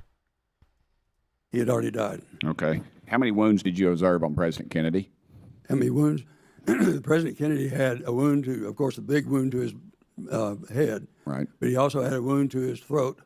And I've got a little diagram here. I can point that out how that worked if you'd like me to. And that wouldn't have been a single bullet wound, though, right? They talk about this magical bullet that traveled. That would have been more than one bullet, you think? Magic bullet, it was not, it didn't strike the president at all. Okay. Yeah, that was a clean bullet. I saw the picture. Do what? What? Oh, yeah, please show the diagram. Okay. The bullets that were fired, the blue bullet was the bullet that arrived first. And you can see it started probably from the railroad trestle, which is to the southwest, and came up and first struck President Kennedy before he got out from under the tree that prevented the window shooter from shooting.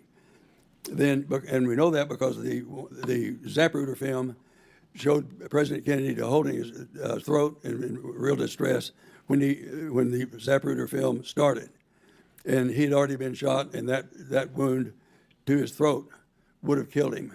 It did kill him, because we know from the tracheostomy that we had to do that the bullet to his throat obstructed the trachea, and so he had taken his last breath before that. Also, the bullet that struck President Kennedy in the temple killed him also, because he just removed about a third of his brain. And the part of the brain that it removed was in the posterior part of the brain, and that is the area of the brain that controls the parasympathetic and the automatic nervous system. And so the two bullets that came from the Conley, from the window, one struck Conley, and it's the only thing that it did. It went in Conley's shoulder, went through his chest, came out of his chest, into his left wrist, into his left leg. And that indicates that the bullet was coming from the north, going southeast, southwest, and that bullet was only for Governor Conley. The other bullet that came out was this other one here. Then that would have been the magic bullet. That's the one that went in the president's back. And the Warren Commission then wanted to choose that bullet to be the magic bullet, which went through the top of his head. Now that's essentially what I wanted to say. Okay. And that was, how many bullets did you say? 3 or 4? That were fired? Yes, sir. 4. Okay, and that was a bolt action Italian carbine. 2 of the allegedly. bullets came from the front. Yes, sir. Yes, sir. I know, but they were trying to tell us Lee Harvey Oswald was The only bullets that came from the window were 2 bullets, and 3 bullets came from the window. 1 hit the curb, the other hit Conley, and the other one went in the president's back. And that's well documented. Yes, sir. Thank you, and I yield no time. Thank you. The chair would like to now recognize Mr. Burleson for 5 minutes. Thank you for your testimony, Mr. Hardway. It's clear that you faced firsthand the obstruction by the CIA. Would that be accurate to say in your investigations? Yes. And specifically, they used methods like use of sealed envelopes, redacted redactions that violated the 1977 Memorandum of Understanding. My question really is about what seems to be evident is that they were very much obstructing any information about Oswald's interactions in Mexico City. Is That's that accurate? correct. Why do you think that is? I believe that we can draw reasonable inferences from the evidence that is of record, and that Wait a is minute. very persuasive and clearly of record that are the evidence. What do you think that is? Do you see this board behind this guy? Do you see the board of the video they have? Look at where it says 7 frames missing in this footage. See that? It's labeled 7 frames missing. Wow. I believe that we can draw reasonable inferences from the evidence that is of record and that is very persuasive and clearly of record, that are facts and not theories, that clearly point to the fact that Lee Harvey Oswald was being used in an operation in Mexico City in September of 1963 and early October of 1963. The nature of the operation was a dangle and a propaganda operation designed to discredit the Fair Play for Cuba Committee. It was designed and ran by George Joannides under the supervision of David Atlee Phillips, who had been leading the CIA's anti-FPCC efforts since 1958. And it was a very successful operation. The Cuban consulate had just recently opened. The operation allowed them to observe from a distance the interactions and reactions of not just the Cuban consulate, but the Soviet embassy to Oswald's presenting himself. And it also went a real long way to discrediting the FPCC. In addition to that, you can see the exact same pattern of operation was conducted using Oswald in New Orleans in August of 1963. Damn. In which he encountered the DRE, also encountered student groups. It's almost it's a shadow of what they then did in Mexico City. Now, the fact that, in my opinion, the fact that they ran Oswald operationally in Mexico City does not mean necessarily, Shelby. or even inferentially, that they were involved in the actual assassination. It's entirely possible that on November 22nd, 2 of the most surprised men in the world were David Atlee Phillips and George Joannides. And consequently, the one doesn't necessarily lead to the other in any way, shape, or form. But stop and think about it. If they were running an operation in which the accused shooter was involved as an asset, either witting or unwitting, think about the motivation for cover-up. It had to be something extraordinary that they were covering up in order to violate their charter, and in spite of the Houston Agreement that agrees not to prosecute CIA officers for crimes committed in the furtherance of their duties in the United States, in spite of that, they feloniously obstructed a congressional investigation. There had to be something significant that they were covering up, and what that significance was. And basically, David Robarge, the CIA historian, has in a backhanded way admitted that in things he's written, was the use of Oswald in an operation in Mexico City. So you think that it was, if you had to be pressed on it, it sounds like there's 2 scenarios. One is that Oswald, both scenarios, Oswald had some involvement in connection with the CIA. But in one scenario, he's being directed by individuals in the CIA to commit the assassination. And then the other scenario is that he did it and they just flubbed. They didn't pick up on the fact that he was planning this assassination. I don't think we can draw any inference from the evidence on any of that as to whether or not he was being directed in the assassination. I don't think that David Phillips and George Joannides were directing him in the assassination. I don't think they would have been using him in Mexico if they did. Some of the documentation indicates recently that from the 2017 release that he was not alone when he went to Mexico City. I can't say that he wasn't alone from the research we did in Mexico City. What we couldn't rule out was that he was imitated, or that another person was there pretending to be Oswald. The fuck? They couldn't rule out there was a second Oswald? Christ almighty. Indicates recently that from the 2017 release that he was not alone when he went to Mexico City. I can't say that he wasn't alone from the research we did in Mexico City. What we couldn't rule out was that he was imitated, or that another person was there pretending to be Oswald, or that some of the telephone conversations that were recorded on the taps at the Russian and Cuban facilities were actually Oswald speaking. In fact, it's pretty clear that some of the calls that claimed to be Oswald were not Oswald. Whoa. They were tapping. Conversations that were recorded on the taps at the Russian and Cuban facilities were actually Oswald speaking. In fact, it's pretty clear that some of the calls that claimed to be Oswald were not Oswald. Wow. Wow. Thank you. My time has expired. Thank you. The chair would like to now recognize Mr. Crane for 5 minutes. Thank you, Ms. Chairwoman. Thank you guys for coming today. I want to start with Would you, Dr. Oswald even know that? I know this might sound like a stupid question, but would Oswald know that he had, like, an imitation? Like Saddam with the body doubles? Yeah, what about the other one? Osama bin Laden. Do you think that he knew there was a double of him? As a dental surgeon who was present in the hospital room the day President Kennedy was shot, you were able to observe his wounds and maybe some of his medical records. Is that correct? Can you not hear me, Dr. Curtis?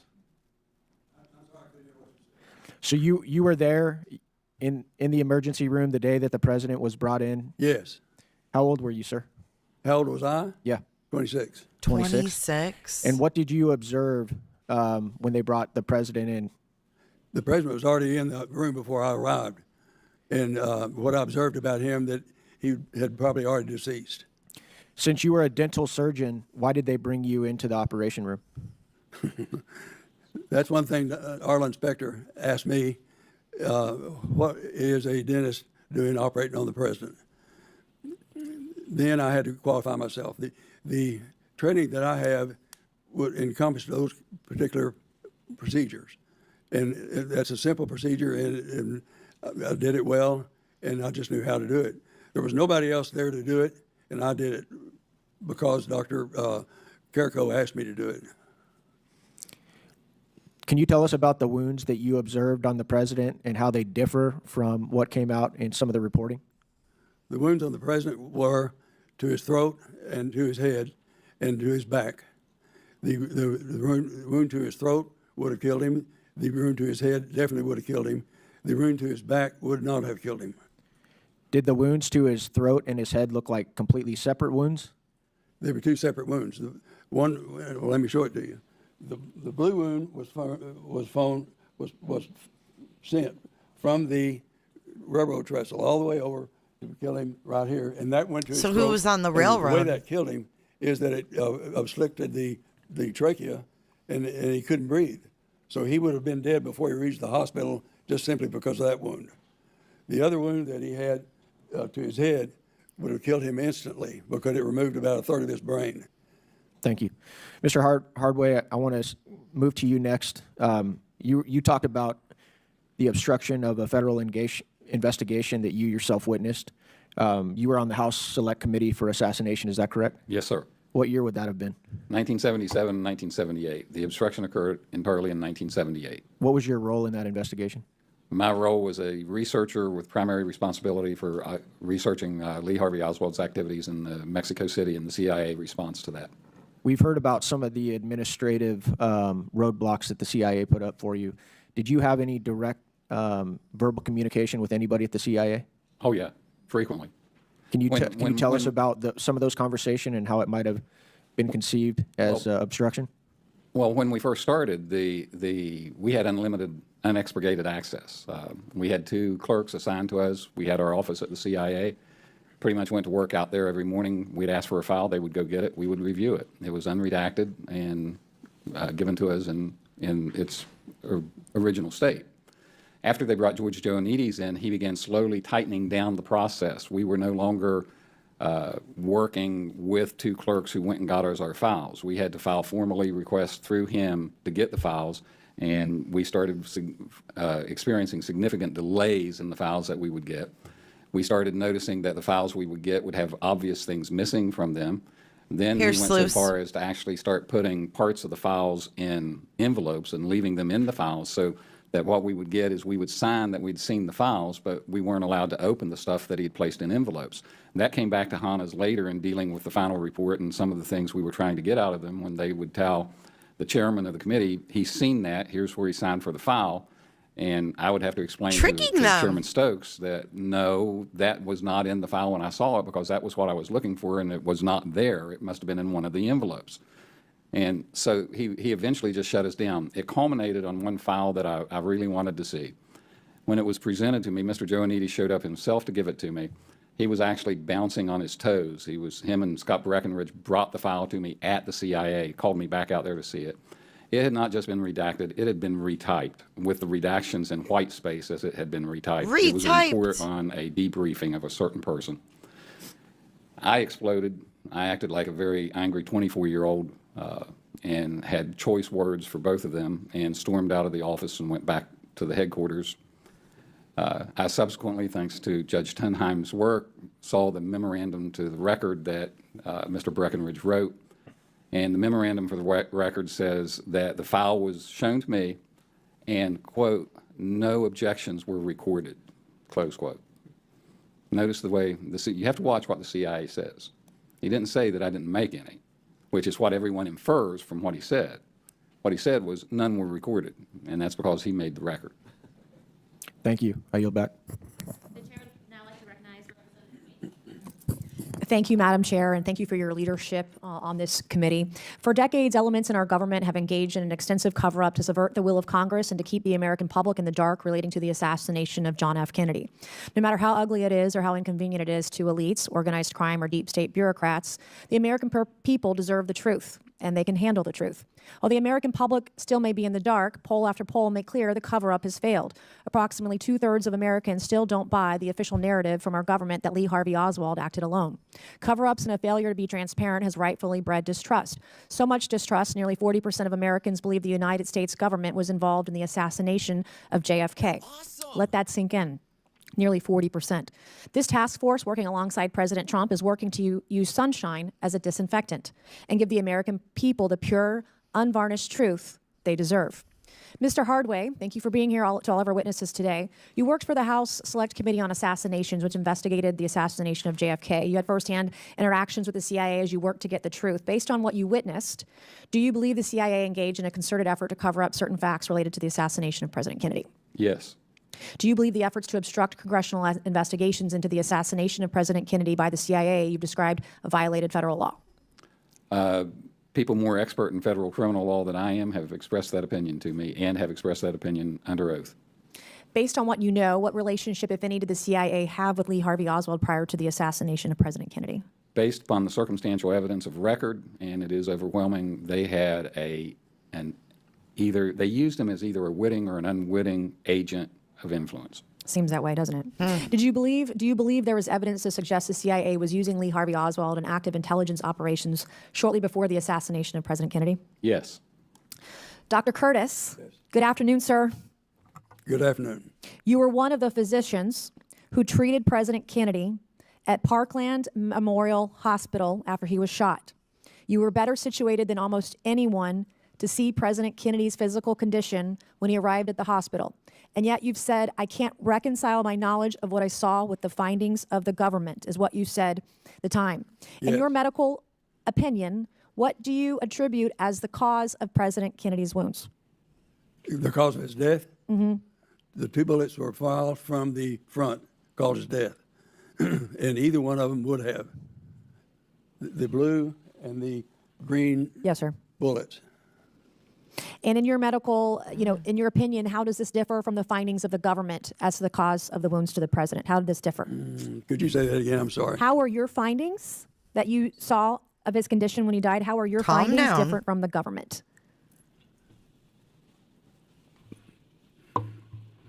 How did what the government said happened to John F. Kennedy Jr., John F. JFK? How did your medical findings of his death, how were they different? The government wanted the president to have died from the window, from the bullets fall from the window, because that would have caused the Harvey Oswald to have done it. And they went to great lengths to make those 2 bullets do the job. And those 2 bullets did not do the job. One went in the president's back, and the other went into Governor Connally. So those 2 bullets didn't do anything to kill President Kennedy. Okay, my last question, Dr. Curtis, you ready? Are the wounds you observed consistent What a with condescending bitch. Are you ready? Last question, Dr. Curtis, you ready? Are the wounds you observed consistent with the government's conclusion Lee Harvey Oswald acted alone? No. Thank you, sir. We thank all of our witnesses who are here today. Chairwoman, thank you, and I yield back. Thank you, Representative Mace. I now recognize myself for probably more than 5 minutes. So my first question goes to Judge Tunheim. Why did you tell President Biden that the CIA had deliberately misled your board about the Joe Needy's file? I did that because the CIA misled us. I mean, we had asked, we were picking up names all along, and people were telling us about other people to ask about. And we've been after the Joannides file for a while, and what we got was something very small. It looked like just a personnel file, what he got paid, I agree. and when he separated and that sort of thing. And the staff looked at it and thought it wasn't significant and sent it back. In retrospect, we shouldn't have done that. We should have asked for more. But they were told that the staff was told that was all they had on Joannides, which is clearly incorrect. So that's why I said that we had been deliberately misled by the CIA as to the nature of the Joannides files that were there. And I think those files likely are still there and can be released and should be released. Yeah, I'd like to actually know for the public that's tuning in that we have been in talks with Director Radcliffe, and although he's been supportive, there has, in my opinion, been an orchestrated effort previously to hide this information. And so they're, while actively searching for it, also having issues locating it. So we are trying on our end, but you are correct, sir, in the observation. And I thank you for being here today to testify to that. My next question is actually for Dr. Curtis. Was there anyone specifically on the Warren Commission that made the attempted effort, or that you felt you were being pressured to either be silenced on what you saw and or bullied and or threatened into not speaking the truth? Hi, Auntie Cheryl. I was never pressured to be silent, but I did have action with Arlen Specter that was not good. What happened, sir? He did a deposition for me and had not told me about it ahead of time. The nurse leaned in the operating room that morning and said, "The Warren Commission is in town. If you have time, go down and talk to them." So I finished my cases and went down and talked to our inspector. He was friendly and nice and was very well groomed in a beautiful suit, shiny shoes, and I had my hair all messed up in a scrub suit, dirty shoes. So it was definitely top down. And he was friendly and nice, and then started asking me biographical questions that made it obvious to me that he knew the answers to the question before he asked it. And so that made me wonder, why on earth does he know all that about me? Then he said, "What did you see about the exit wound?" Well, there wasn't one. Really? No, there wasn't one. And then, so he asked me 3 or 4 more times about the exit wound. And the last time he asked me is, "Dr. Curtis, every other doctor has suggested and testified that there was an exit wound. And you didn't see it?" No, I didn't. And so during the visit that I had with him was maybe about 20 or 30 minutes. And during that time, he made me feel that I had a reason for being in the trauma room to be sure the president died.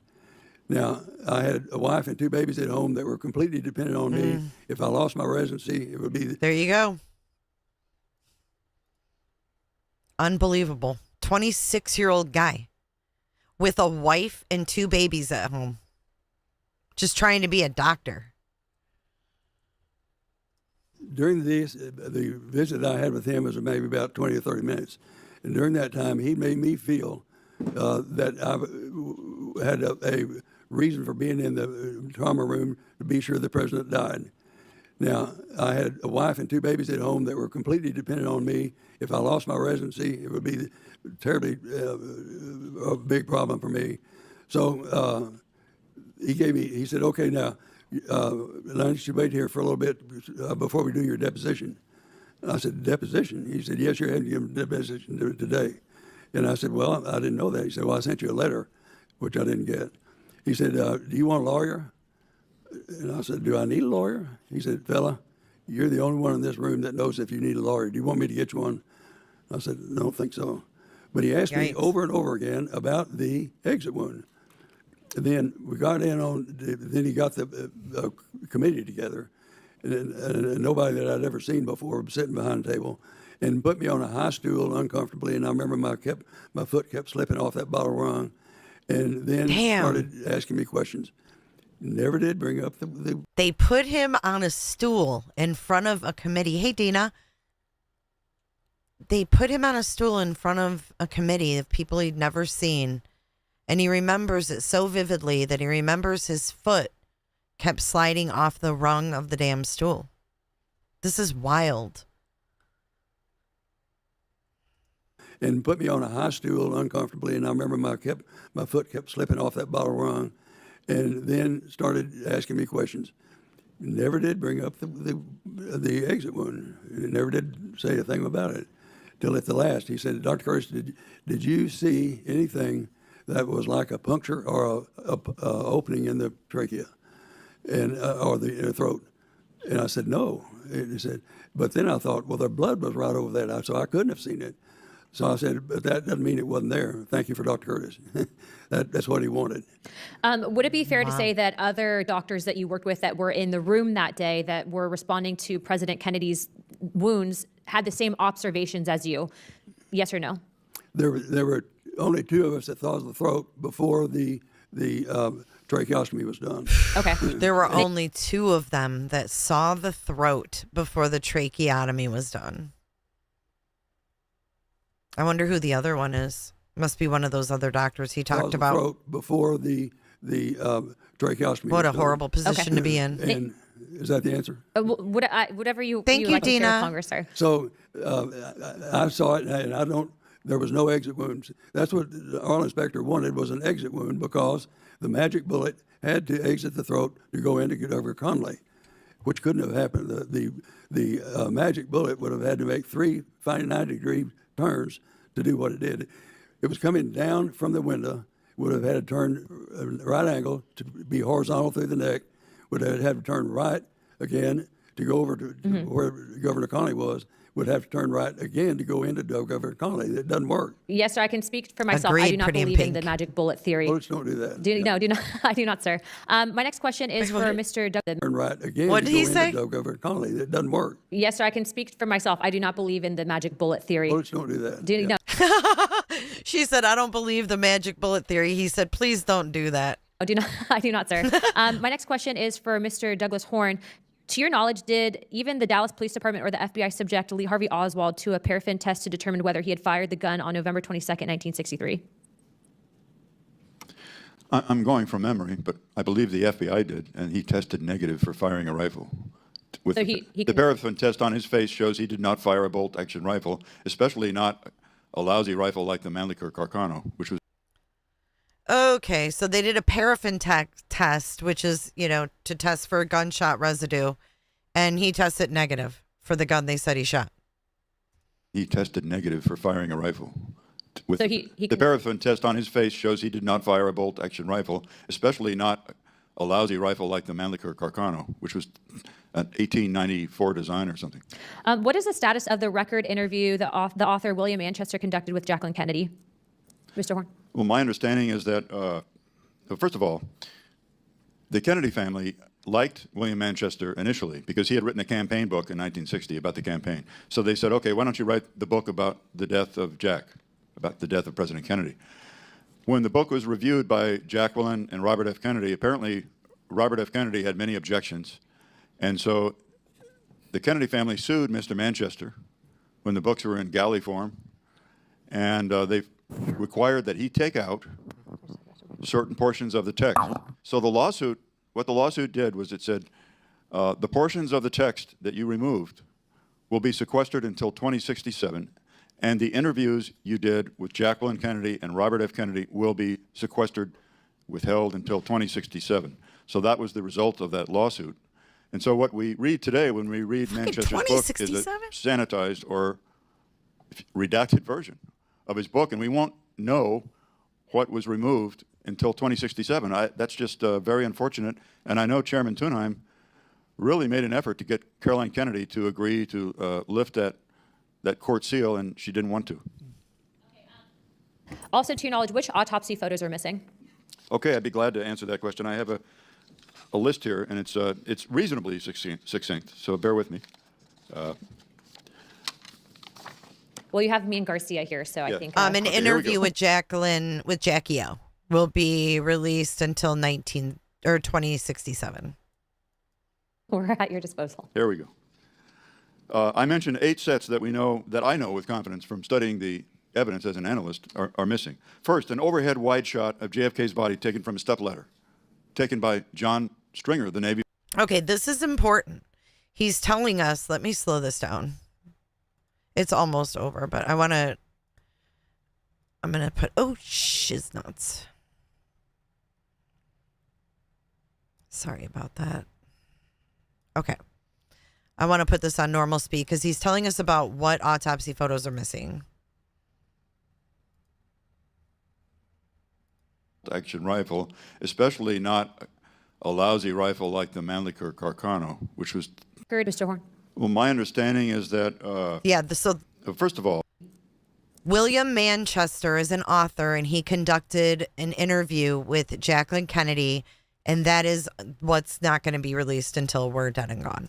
Robert F. Kennedy had many objections, and so the Kennedy family sued Mr. Manchester when the books were in galley form, and they required that he take out certain portions of the text.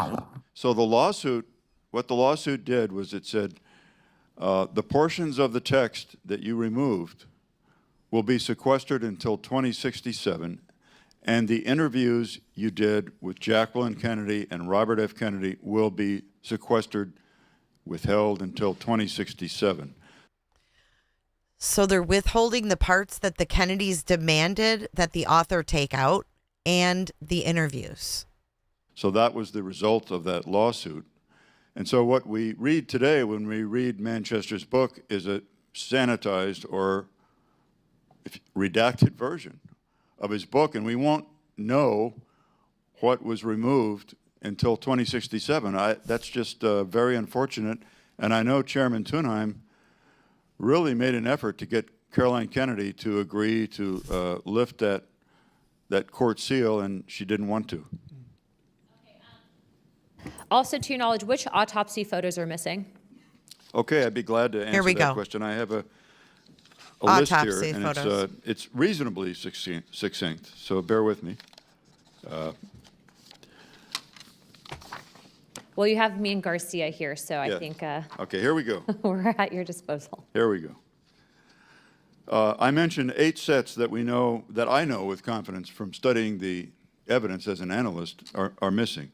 First, an overhead wide shot of JFK's body taken from a stepladder, taken by John Stringer, the Navy photographer. He testified under oath to that.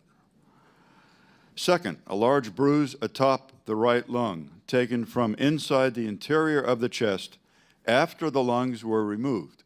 So this is a large blood clot up above where the apical portion of the lung was, and that's been testified to by both Dr. Humes and Stringer that they took those photographs, so they're not in the record. Third, an entrance wound in the lower right of the skull with the scalp reflected, taken from outside the skull. And next, that same entrance wound in the lower right of the skull with the photo taken from inside the cranium after the brain was removed. So what's at issue with these 2 photos being missing is they would have determined definitively where was the entrance wound in the back of the head. Would have been one of the Harper No. Separate? No, separate issue. Okay. The condition of the back of the, here's another missing photo. The condition of the back of the head after embalming and reconstruction was completed, which still showed an exit defect that could not be closed. The witness that claimed that was Sandra Spencer, a Navy photographer's mate who our general counsel, Jeremy Gunn, considered our most reliable medical witness. And so what she did was she developed color negatives and then prints of the president's body, postmortem photograph. But she said, when we deposed her, she said, oh, these pictures in the archives are horrible. We see open body cavities and a lot of blood, and the president looks really bad. She said, the photographs that I developed, he had been cleaned up, the head had been reconstructed, but there was still a hole in the back of his head even after the head was reconstructed. So you have witness testimony that the archives photos do not reflect what? Yes. Okay. Yes, she testified under oath to that fact. Another missing photograph is a series, is that Robert Knudsen was a White House social photographer. He was involved with developing photography the weekend after the assassination by the president's military physician, Dr. Berkeley. So Knudsen testified to the HSCA that I developed a black and white film pack, negatives, black and white negatives, showing numerous probes in the president's body.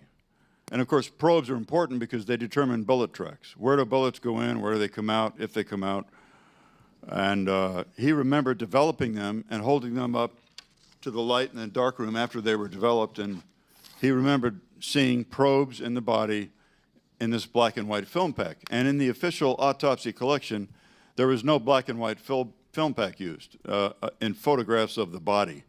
They're 4 by 5 inch duplex film. They're not black and white film packs. And there are no photographs of probes in the body in the official collection. And one of the people we interviewed was Dr. Carney, who was a resident at Bethesda. And when we told him, Jeremy Gunn and I, when we told him that there were no photographs of probes in the body in the official autopsy photo collection, he became visibly agitated and his face turned bright pink. And he said, I came in and out of the morgue many times as the resident on duty that night, but I saw flashbulbs going off when there were probes in the body. And you're telling me there's no photos in the collection? We said, that's right. So 2 more that are missing, and that concludes my answer. Black and white prints were seen by numerous people showing a large exit defect in the rear of JFK's head. So Mr. Knudsen, the White House photographer, Navy Chief Knudsen, showed such photos to another White House photographer, Joe O'Donnell, the week after the president died. Black and white prints showing a big exit wound in the back of the head. There are no such photos in the collection, but Joe O'Donnell said there were, and another witness that saw those photos was Navy Corpsman Dennis David. And he was shown those photographs by the Bethesda Naval Hospital audiovisual department head, Lieutenant Commander Pitzer. The last type of photo that's missing, black and white prints of an entry wound high in the forehead, up here. Not in the temple, but high in the forehead, above the right eye. Black and white prints showing that were shown by Mr. Knudsen, by Chief Knudsen to Mr. O'Donnell. They were also seen by Dennis David when Lieutenant Commander Pitzer showed him autopsy photographs. And a third witness surfaced in the year 2010, Quentin Schwen, who lives in Cleveland, and he, during a federal job I know interview, what do you mean? They just stuck it in his body all over? That doesn't make sense. Why would they be sticking his body? Unless the aliens came. No, they're saying there was probes shown in a black and white. You could see them in black. What does that mean? believe it or not, during a federal job interview with an intelligence agency when he was at the Rochester. Wait, listen to this. Listen to this. Who lives in Cleveland, and he, during a federal job interview, believe it or not, during a federal job interview with an intelligence agency when he was at the Rochester Institute of Technology majoring in photography, he was shown a color-positive transparency showing an entry wound high in the forehead of JFK. So that's my kind of lengthy answer on which photographs am I confident are missing. Thank you very much. And then real quickly, because my last line of questioning is for Mr. Bolden, what is the evidence that you refer to about an interruption of chain of custody of President Kennedy's body prior to the start of the autopsy shortly after 8 p.m.? Right. Yeah, because of this venue and this format, I'll have to give you a streamlined answer. I'm sure everyone will appreciate that. We know for a fact that the motorcade from Andrews Air Force Base with a bronze Dallas casket in it arrived in front of Bethesda at 6:55 p.m. Listen to this. Remember that time. That's documented by the Secret Service report of Agent Clint Hill and by newspaper reporters. But the review board obtained an extremely important document written by a Marine Corps non-commissioned officer, Sergeant Boyjan of the United States Marine Corps. He led a team of Marines from the Marine barracks in Washington, D.C. to provide physical security at the autopsy. This was not the honor guard in dress uniforms. These were Marines from the Marine barracks to provide physical security. He wrote a report of what happened that night, and he wrote in his report dated November 26, 1963, he wrote that, and he's only talking about what happened with the president because that was his job, was to guard the president's body during autopsy. He wrote that the casket arrived at 1835 hours. 1835 hours. That's 6:35 p.m., 20 minutes before the motorcade from Andrews arrived. And there is a considerable amount of evidence, a wide range of evidence, that the president's body really arrived by helicopter before the motorcade from Andrews. Stop That's it. the broken chain of custody. And the issue... Dude, no one knew here, where his body was. There's broken chain of custody of the president's body. Wide range of evidence that the president's body really arrived by helicopter before the motorcade from Andrews. That's the broken chain of custody. And the issue here, it's a very important issue. The issue here is, if Sergeant Boyjan's report is correct, and he authenticated that to the review board staff, he authenticated that to me with a written letter and with a telephone interview. If his report is correct, then what was happening with the president's body between 6:35 p.m. and 8 o'clock when the autopsy of record started? Yikes. That's almost an hour and a half.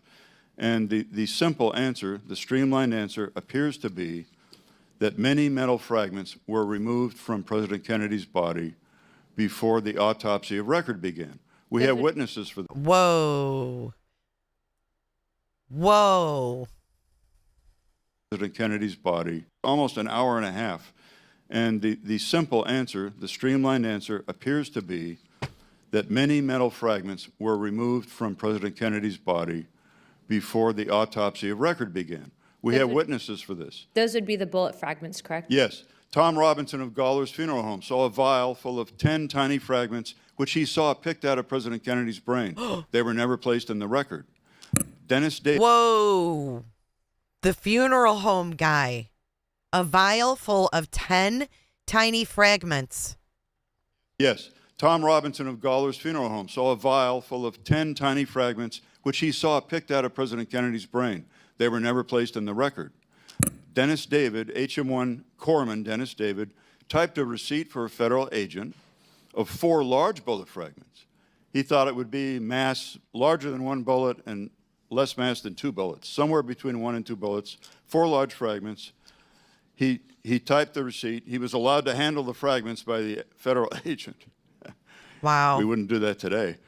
And the agent took the receipt, the typewriter ribbon, and the fragments, and they were never introduced in the record. So we also have 2 witnesses. To make a long story short, we have 2 witnesses to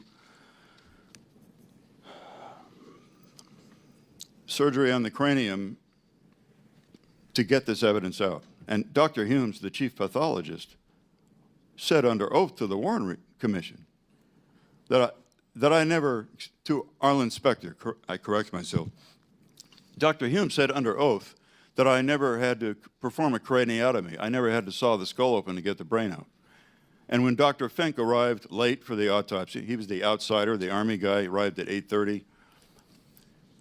Humes told Dr. Fink, no sawing of the skull was necessary. So the end of my response here is that we have 2 witnesses, X-ray technician Ed Reed, under oath to the review board, and Tom Robinson, to both the House committee and to the review board. Tom Robinson told the same account to both the HSCA and to us that he saw Dr. Humes saw the skull open. So I think bullet fragments were removed from the president's body before the autopsy of record began, and that's why we should have no confidence whatsoever in the autopsy. Thank you very much. My next question is So we can't have any confidence in the autopsy, according to this guy. for you, Mr. Bolden. Mr. Bolden, can you hear me? Oh, God, not this again. Yes, I can. Oh. Okay, sir. Thank you for sticking with us so long. I know it's been kind of long, but if you can, real quick, what did you observe about the Secret Service investigation of President Kennedy's assassination? It was one of the greatest cover-ups of a crime. Now, the Secret Service... I can understand him. He said it's the greatest cover-up of a crime. Initiated so many cover-ups. Number 1, the number of bullet fragments that were found in the car. Harry Gagnon on November the 26th, looked at the car, the assassination automobile, and he found two cartridges laying on the front floor. He's talking about bullet fragments that were found in the car. There were bullet fragments on the front floor. Very damaged. And he also They were damaged. observed a bullet hole in the windshield. They were on the windshield too. He was told not to let the FBI know about any of this and to get the car to He was told not to let the FBI know about this. somewhere where they could put a new windshield in. If they could get somewhere to where they could put in a new windshield Clean the car up. and clean the car. Now, the biggest thing that I was talking about was the violations of constitutional rights that The main thing I was talking about were the violations of constitutional rights follow, especially in my case, that follow, especially in my case. simply because I wouldn't be quiet. I was Simply because I wouldn't be quiet. afraid. I was afraid. I was arrested. I was afraid. I was arrested. Oh my God. I've got to learn this guy's story. I need to know his story. They attempted to declare me insane. They attempted to declare me insane. And I was put in Springfield, Missouri, forced to take drugs. I was put in Springfield, Missouri, forced to take drugs. Nonviolent drugs. Nonviolent drugs. From the fact that on the 18th of November 1964, On November 18th, 1964, 1964, I was called to Washington, D.C. I was called to Washington, D.C. And so they told me they were going to give me another name. They told me they were going to give me another name. Change. Change my identity. And that Change my identity. I would become another individual. And I would become another individual. And that, in fact, did happen. And that, in fact, did happen. I think that they were setting me up for assassination myself. And I think they were setting me up for assassination myself. I think that that's what was going on. I think that's what was going on because When they sent me to the penitentiary, when they sent me to the penitentiary, they made it clear that it was a case of my being so agitated about the assassination that I would keep quiet. Hang on. They made it clear that it was a they made it clear that it was of my being so agitated about the it was a case by being, I can't really understand this part, by being so agitated about the assassination assassination that I would keep quiet. that I would keep quiet. And so they gave me 2 trials. And so they gave me 2 trials. This guy had 2 trials? They had 2 convicts that I had arrested. They gave me 2 convictions that I was arrested on They put me on trial twice and put me on trial twice in 1 month. And that in 1 month. in 1 month. And that was never, they kidnapped me And that was never, they kidnapped me. Out of Washington, D.C., violation of my Constitution. They kidnapped me out of Washington, D.C., violation of my constitutional rights. Right. Denied me an attorney. Denied me an attorney. Because Denied me an attorney. Simply because they said I was not a player. they said I was not a player. Not a team player. I was not a team player. I wouldn't keep my mouth shut. I wouldn't keep my mouth shut. And so when they did that to me, they sent me to Springfield and put me in a camp there. So when they did that, they sent me to Springfield and put me in a camp there. Where I was threatened by one of the inmates. Where I was what? There. Where I was threatened by one of the inmates. I was something by one of the inmates. And they used that as an excuse. And they used that as an excuse. That on July the 7th, 1967. That on July the 7th, 1967. 2 guards came to the camp and got me and took me to what they call 2-1-E's. They came to the camp and got me and took me to what they call. And they undressed me, got me naked, threw me into the camp. 2 guards came to the camp. This is horrific. Got me and took me to what they call 2-1-E's. Took me into the woods. And they undressed me, They undressed me. naked, threw me in a cell. Got me naked, threw me in a cell. And the next thing I know, they were forcing medication on me. And the next thing I knew, they were forcing medication on me. The guard came by, he says, we have medication time. The governor came by. He says, we have your medication. I said, I haven't been before a court. No court has said that I was insane. He said, no court said that I was insane. But the governor came by and said, here's your medication. You're supposed to take me to the court. You're supposed to take me to But court. They didn't do that. They didn't even take me to court.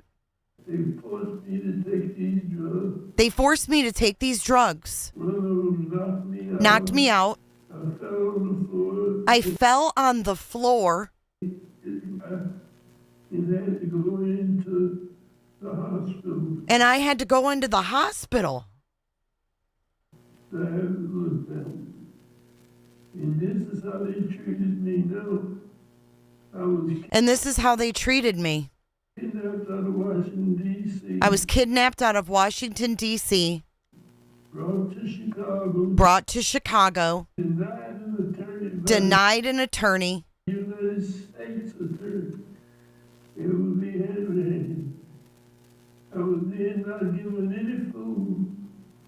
I was then not given any food on that night, which was late 1964. 1964. They didn't let me eat anything because they kept talking about I was not a team player. They wouldn't let me eat anything because they kept talking about I was not a team player. Didn't keep my mouth shut.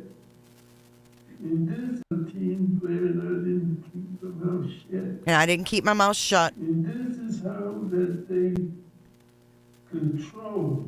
And this is how they controlled the cover up. Agents became afraid. You just became afraid. They didn't want to talk. Didn't want to talk. And there were so many cover-ups. There were so many cover-ups. The chief rather put out a memo that said The chief put out a memo that said any agent that gave information Any agent, and it gave him permission, other than the information that he would provide, other than the information that he would provide, would be censored severely. would be sentenced severely. Well, when they found out that I wanted to go to the Warren Commission, Well, when they found out that I wanted to go to the Warren Commission, who was investigating the case appointed by President Johnson, who was investigating the case by President Johnson, I asked to go testify to the Warren Commission about what the Secret Service were doing at the time I asked to go to the Warren Commission about what the Secret Service were doing of protection that President Kennedy was and the type of protection that President Kennedy receiving. was receiving. And so they brought me from Washington, D.C., denied me an attorney, every constitutional right. So they brought me to Washington, D.C. and denied me any and every constitutional right. Was violated. And forced me to take medical drugs, Forced me to take medical drugs,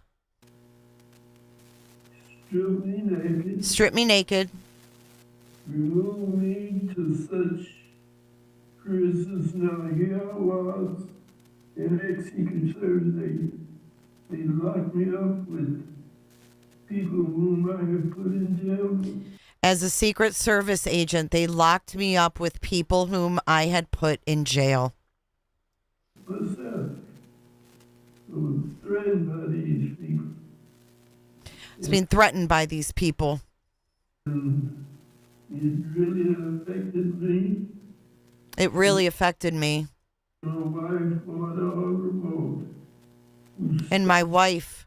Stuck with me throughout this ordeal. My wife, who stuck with me throughout this ordeal. And to anybody who's listening. And to anybody who's listening.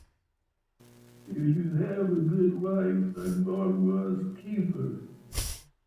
If you have a good wife, keep her. If you have a good wife, like God was, keep her.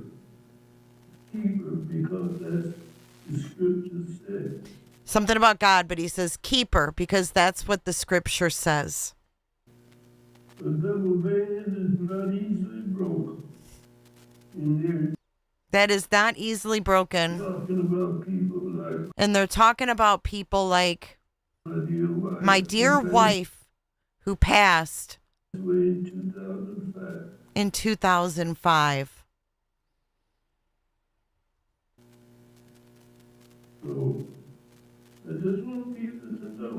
So I just want people to know that the constitutional rights, when I was on trial, the constitutional rights from, and then I can't understand that. In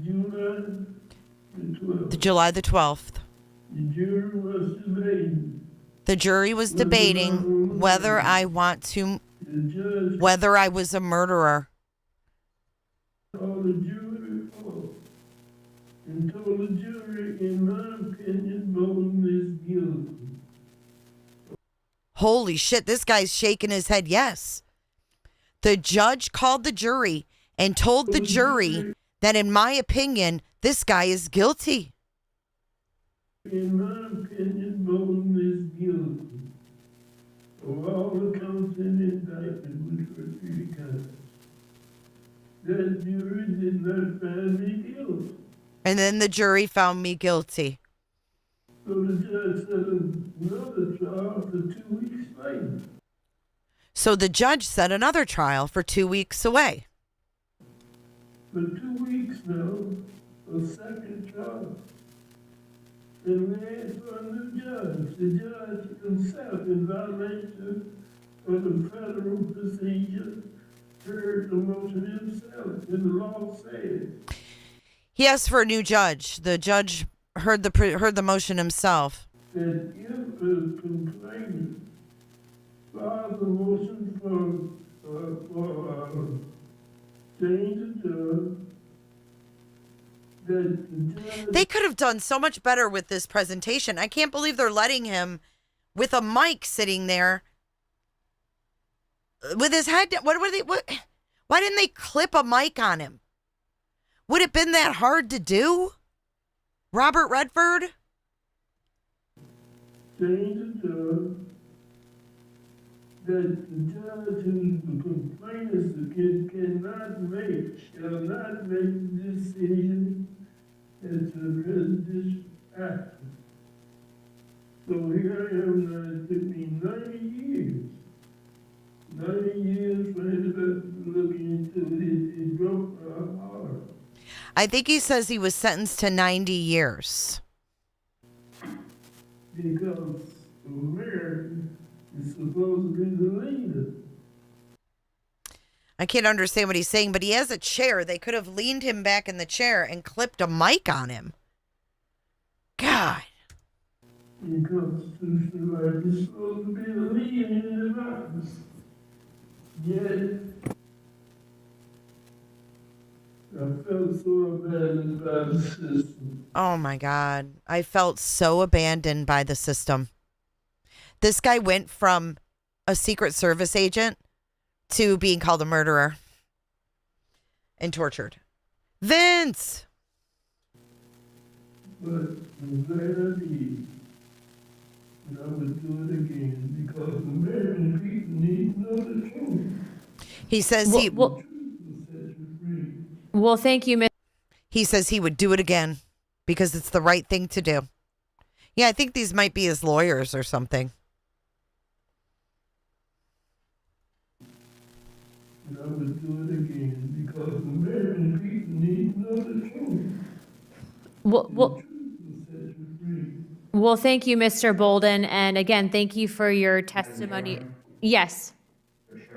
I'm Tyler Nixon. I'm counsel for Mr. Bolden, and I can just give a minute of clarification. Okay, why don't you put the mic in front of yourself, Robert? They got the mic in front of nobody. Mr. Bolden was, in fact, prosecuted on what, I've delved into this case very deeply. This was one of the most rigged, if you want to talk about weaponization of the judicial system and the justice system, this man was railroaded. He had a judge, as he said, who told the jury that he believes that he was guilty. He set a new trial, and the two accusing witnesses were two men that he had arrested previously as counterfeiters.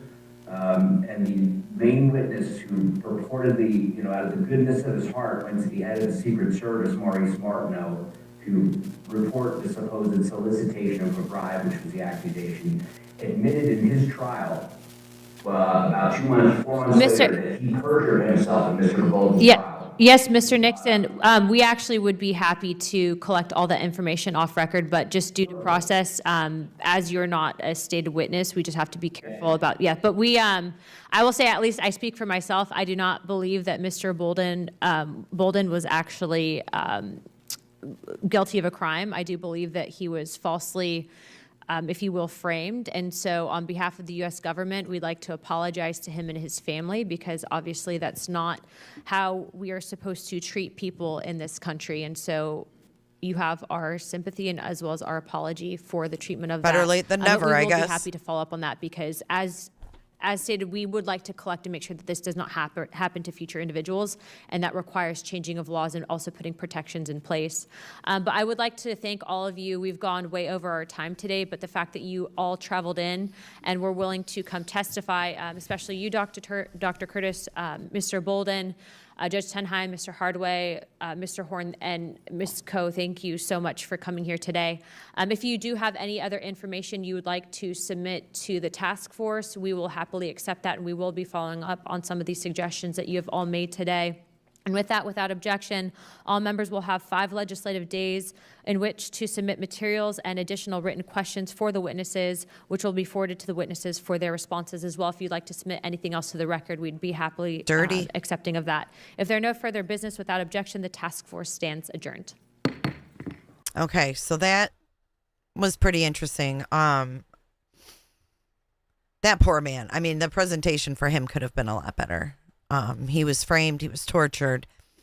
He was black in 1963. But he was one of the first black Secret Service agents for President Kennedy. But as far as restitution and people getting justice, I want to share with you this news report from Canada. This is 2 weeks ago. There is a huge push for a class action suit against the government for MK Ultra experiments. Remember when we were told? Remember we were told that MK Ultra was nothing but a big conspiracy theory? We all know that, and that's false. But these are people that were affected by MK Ultra. The motorcade was a decoy. I don't know about a decoy. He was only 28. Oh, wow. 28-year-old black man in 1963. But a lot of these experiments with MK Ultra were CIA funded. They just conspired with other countries to use their medical facilities and their doctors. He was pardoned. It's about time. First African-American Secret Service who was railroaded into prison and didn't get a fucking apology until 2025. Yay, USA. I mean, it's about time we knew the truth. I mean, we've been brainwashed about all of this stuff. But I want you guys to hear about this class action suit that they want a judge to approve for MK Ultra victims. The experiments were sponsored by the CIA, funded by the Canadian government, and handled by McGill University and a researcher named Donald Ewan Cameron. It's reported the medical team used electroshocks and experimental drugs on patients dealing with mental health issues. Lanadine Ponting was only 15 when she was sent by her parents.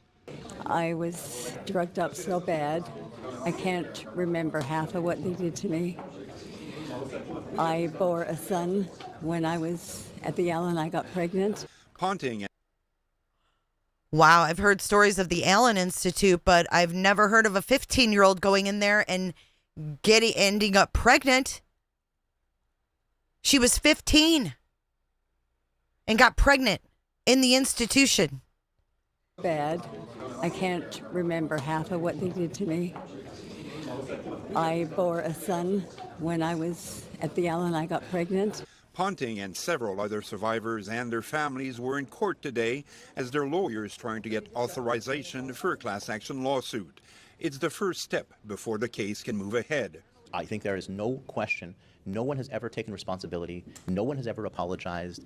There was some modest compensation in 1992 without any admission of liability. The courts already prevented the group from suing the U.S. government. As they argued successfully, the courts have no jurisdiction. The other parties, such as McGill and the Canadian government, argue they can't be sued because the plaintiffs waited too long. There are many psychological reasons of blockages that just don't allow people to take action. Julie Tanney remembers how her father was admitted over a neurological pain issue, but came out, she says, with permanent mental health damages from which he never recovered. He didn't know us or my two siblings. He remembered my mother, but he didn't remember he had children or that he had a business or anything, and he was very detached. That never changed. He never came back to the person he was before. It could take a few months for the court to decide if the class action can be authorized. And if it does move ahead, the plaintiffs may finally have a shot at getting some closure that has eluded them for 7 decades. Stéphane Giroux, CTV News. There you go, folks. Isn't that crazy? There's so much to dive into with this. I also think some of these mass shooters, I mean, look at Ted Kaczynski.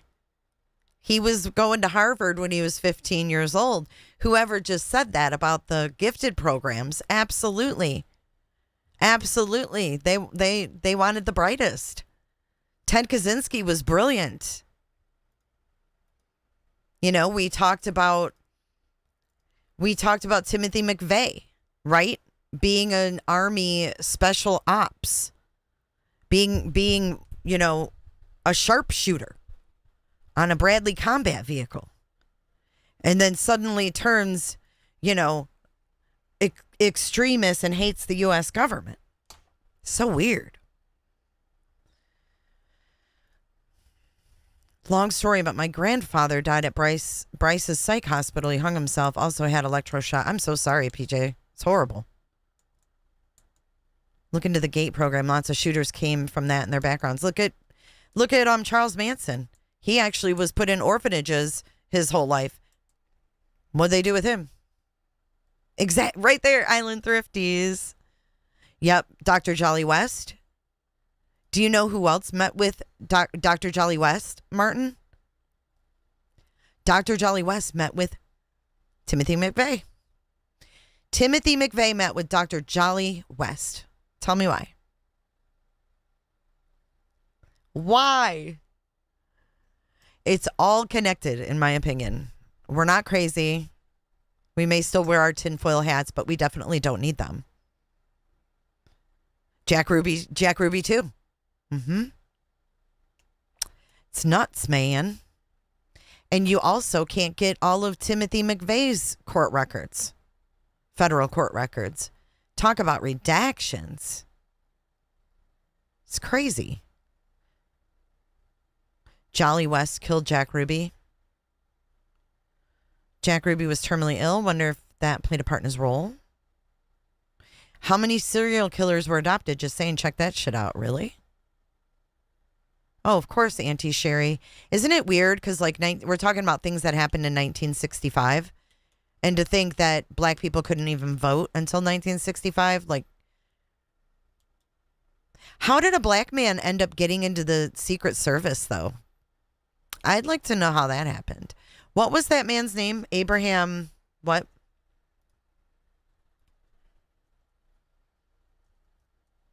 Like I said in chat, my brother's birthday was Bolden, Abraham Bolden.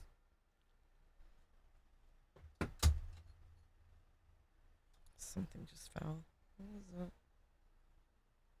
Oh, my little vacuum. He wrote a book.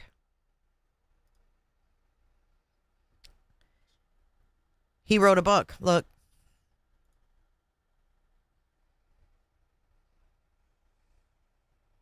The Echo from Dealey Plaza, the true story of the first African American on the White House Secret Service detail and his quest for justice after the assassination of JFK.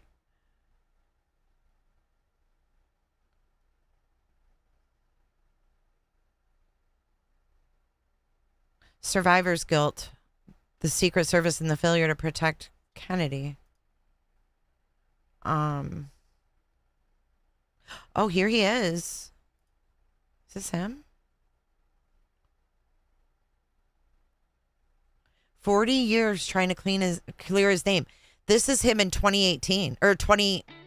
Chicago in the Willis Tower features an all-new 12,000 square foot interactive museum with 360-degree views. Hang on. And this is him in 2008.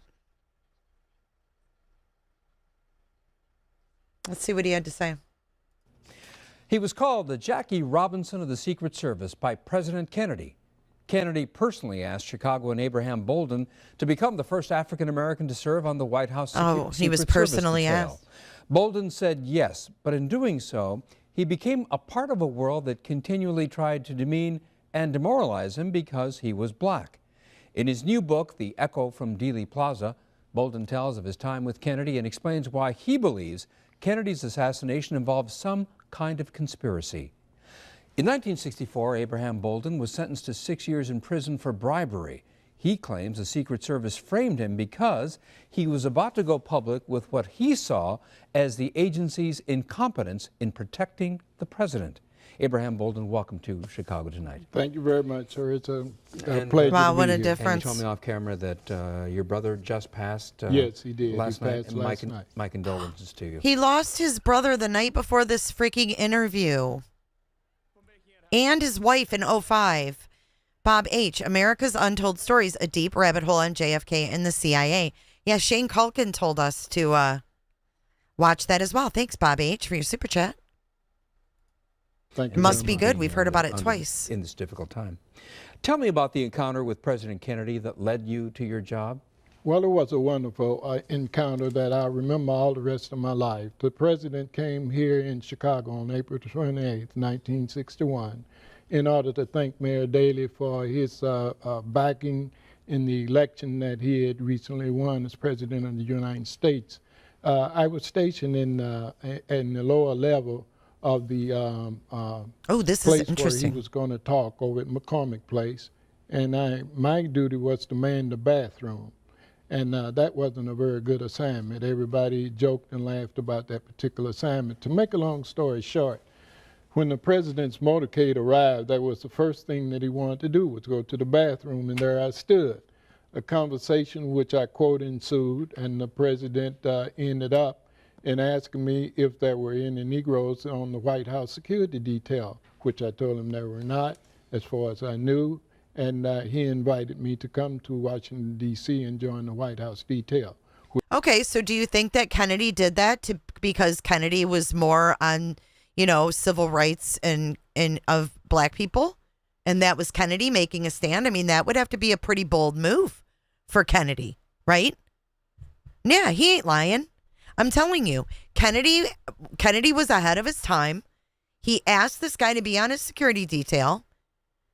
And this guy got fucking punished for it after Kennedy died.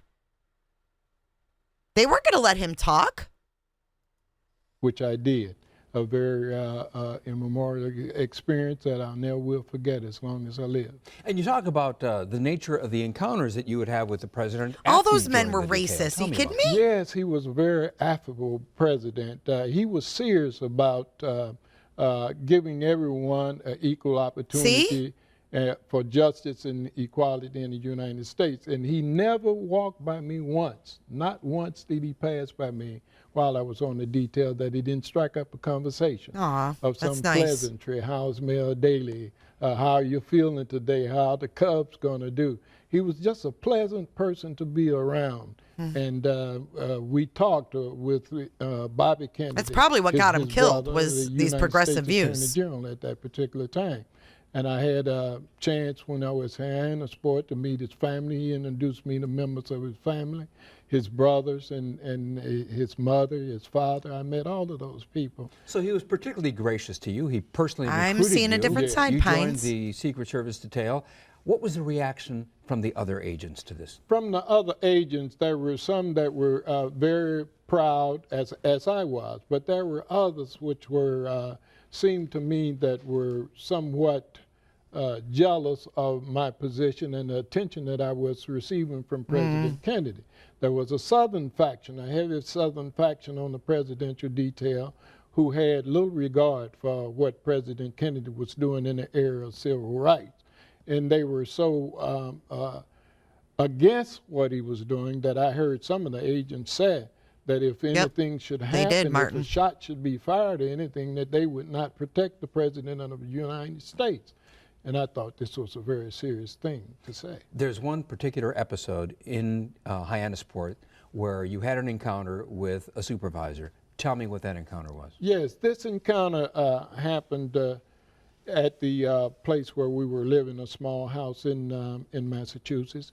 The assistant supervisor told me on no uncertain terms, he said, "Bolin, I want you to know this, and don't you ever forget it." I quote this in my book, that you're a nigger, you were born a nigger, you're going to die a nigger, and you will always be nothing but a nigger. So act like one. So I How guess fucking horrible. How fucking horrible, man. God, I am so sorry, Abraham Bolden. I am so fucking sorry.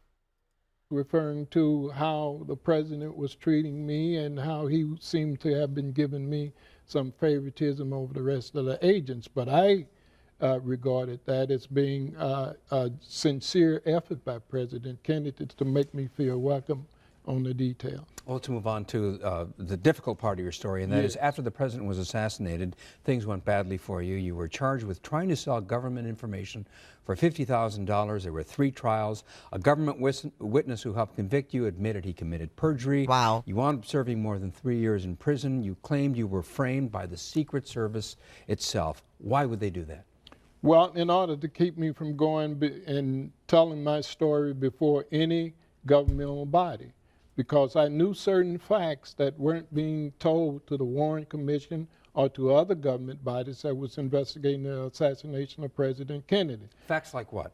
Facts like there were serious threats that emanated in Miami, Florida. And the source of those threats were people who were highly organized and who were planning to kill the president on November the 18th by use of a high-powered rifle from a tall building in Miami. How did that information come to you? That information came to me through record meetings that we had every Wednesday morning in the Secret Service office. We would get a rundown on what was happening in all of the other districts, the Secret Service knew too offices. much. And this Miami conspiracy was a big part of the Secret Service investigation in November of 1963. That's how I got most of my information. It came down from Washington, D.C., into the local Secret Service offices. And what happened to that information after the assassination? That information was destroyed. Much of that information was destroyed. It was not relayed to Dallas. And as the people who investigated it, the Congressional Committee on Assassinations, found that much of this information was not relayed to Dallas, Texas. We had the same thing happen here in Chicago. There was a threat to assassinate Kennedy with a high-powered rifle, again, at Jackson Street when he came to Chicago. It was a very definite threat. That threat was ignored by the Secret Service and just shuffled off to the Chicago police, which I thought was negligence on the part of my agency. So to this day, you're convinced that Whistleblower. there was a conspiracy involving the assassination of the president? Well, I will tell you this, that I agree with the findings of the committee, Stokes Committee on Assassinations, that there is evidence that were others involved in a conspiracy to kill the President of the United States. I agree with that conclusion. You wrote this book to help clear your name. Do you feel you've succeeded? Well, whether I succeed Interesting, or not, I want Lucindy. to stand up for truth and justice. Good for him. It's my opinion that if a person ever fears to stand up for truth and justice, that he doesn't deserve it. So my book is put before the American people because I want them to know the truth about the Kennedy assassination. And I also want them to know the injustices that I had to endure because of my efforts to bring about a change in our United States government and its policies. Abraham Bolden, thank you for being here. Wow. Wow. Hey, Mandy.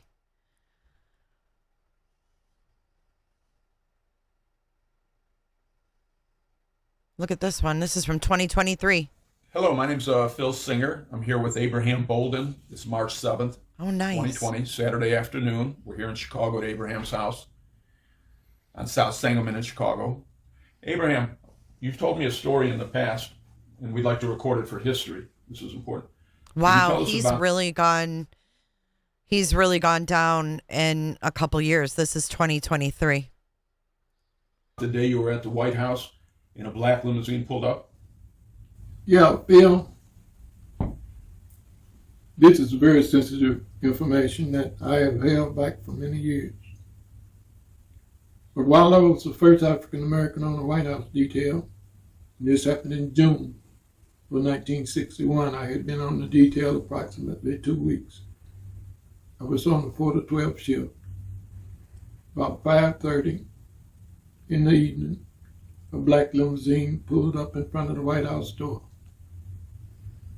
Many of the agents who were on my shift had gone to lunch and left about 2 agents to go at the White House. Now, this was the usual practice of the agents on the Secret Service.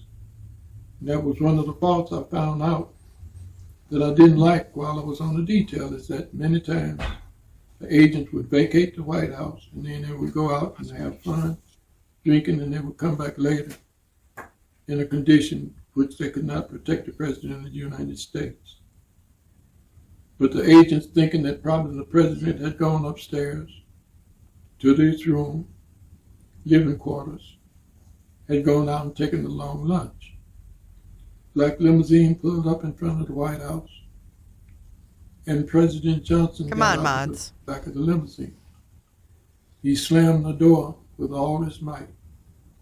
He came trumping through the White House. I was sitting in the Secret Service office when he came through. So I followed President Johnson to the Oval Office. I stood outside the Oval Office because I could see that that post was not being covered. There was a lot of yelling and hollering and screaming between Bobby Kennedy. I recognized Bobby Kennedy's voice. I recognized Johnson's voice. And Johnson was being very vulgar. I also recognized the President's voice. And there was no question about it. There was a political argument that was going on. There's a lot of cursing being done by President Johnson. And every now and then I could make out a word or two, and they were talking about the coming election. After about 5 minutes in office, 5 to 10 minutes, Johnson came storming out of the office. Left the office door open, and I looked inside. I saw Robert Kennedy and President Kennedy standing up talking and somewhat smiling at each other. Johnson stomped out of the office, and before he exited the office completely, he turned around and told President Kennedy, "You better stop fucking with me, you son of a bitch. Gonna get enough of fucking with me." And I was shocked because I took that as a threat to the President. Yeah. It was a subtle threat, but I took it as a threat to the President. So when the leader of my ship, who was two star at the time, came back from lunch, I mentioned to him that President Johnson had visited the White House. And I told him that there had been an angry conversation between the President and President Johnson. As I recall now, Stu Stout told me not to worry about that. It happens occasionally. Now, Johnson looked around and saw me as I was standing by the door, and he asked some person who was, I guess, the White House personnel, "Who is that Negro standing there?" I said, "Oh, he's a Secret Service agent." And Johnson left. I followed Johnson to the front of the White House door. He got back into the same limousine, and the limousine pulled off. Now, I swear by my mother's grave that this happened. This is the truth to the best of my ability. You can tell he's telling the truth. There's no signs of him lying at all. And if it were possible that I could recall the date, it was in mid-June of 1961, about 5:30 in the afternoon. And that's what I recall to the best of my ability. You can tell he's reliving it. God, it's absolutely awful, man. I didn't even know who this man was before today. He was framed for taking bribes. They put him in the federal pen. Here's some pictures of him back then.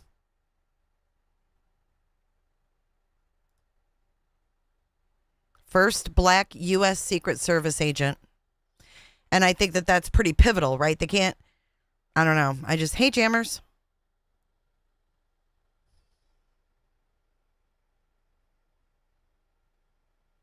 It's crazy. Look at. Accused agent says JFK cards were lax.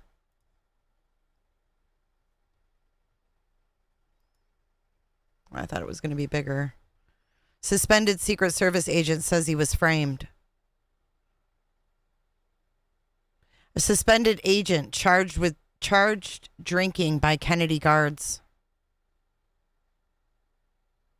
He's lucky to be alive, in my opinion. That must be his lovely wife right there. She was beautiful. Holy shit. What a beautiful woman. Thank you, Auntie Cheryl. Have a great day. Have a great day. She was absolutely gorgeous.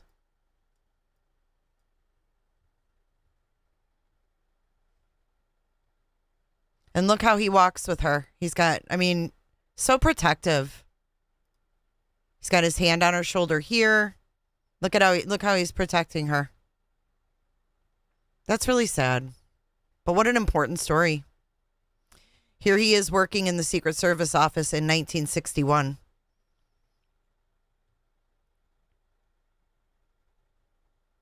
It's crazy. Look at this. What's this all about? Oh, there he is. Look at. He's in the back. In the back right as Kennedy's posing with these women. I don't know what this is all about, but look at that photo. And there's Bolden in the back. Who's this guy? What a weird photo.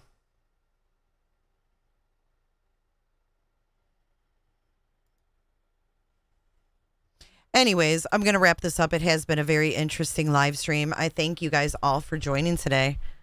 I'm glad that we had a day where we could take the time and really discuss it and, you know, watch the thing. And I like, you know, digging into things. I think so too.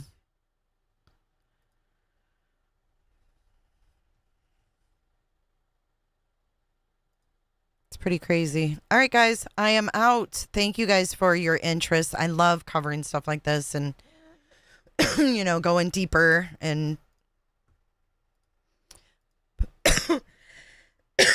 putting on our tinfoil hats.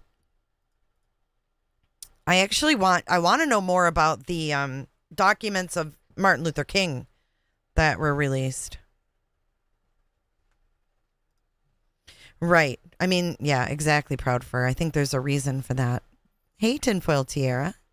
Thank you, moderators, for coming in, and thank you guys for joining today.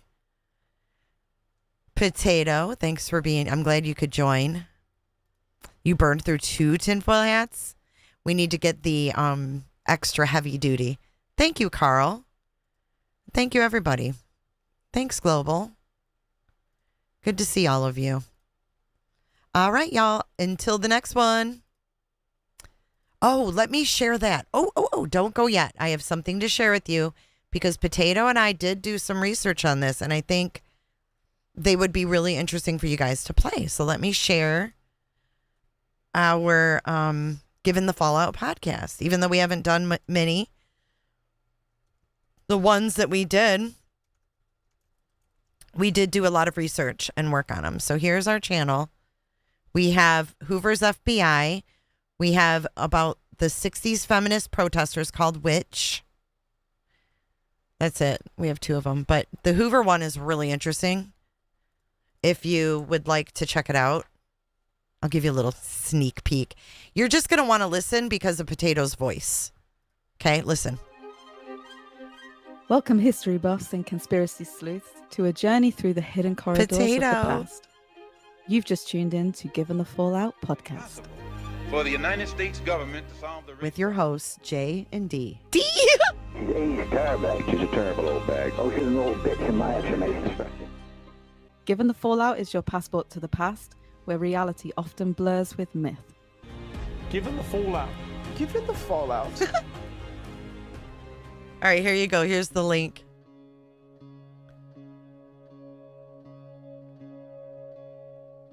J. Edgar Hoover was born on January 1st, 1895, in Washington, D.C.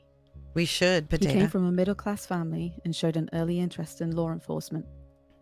Did Granny ever go live? His father, Dickerson Hoover, died in 1921 when J. Edgar was just 26 years old. Her live's gone now. This loss had a significant impact on Hoover and his family. Wispy's live? After his father's death, all right, Hoover we'll go over to close Wispy's. his mother, Annie Marie Sheitlin Hoover. Okay, so there's that. Let me transport you guys over to Wispy. Thank you, guys. Oh, she said maybe later. I know she got called away to help her friend move. Okay, so we'll go say hi to Wispy. When you enter, hit the like button. Make sure you hit the like button on your way out of here. And tell Wispy that J for Justice sent you. And we're going to run our credits to say thank you to all the lovely people that helped make this live possible today. I have no idea what she's talking about. So if you're not into whatever she's talking about, don't feel like I'm pushing anything on you. But let's run our credits. And I hope you guys enjoyed the Edgar Hoover podcast. Make sure you comment over there too and sub up. And I'll see you in the next one. Bye, guys. Thank you for your support.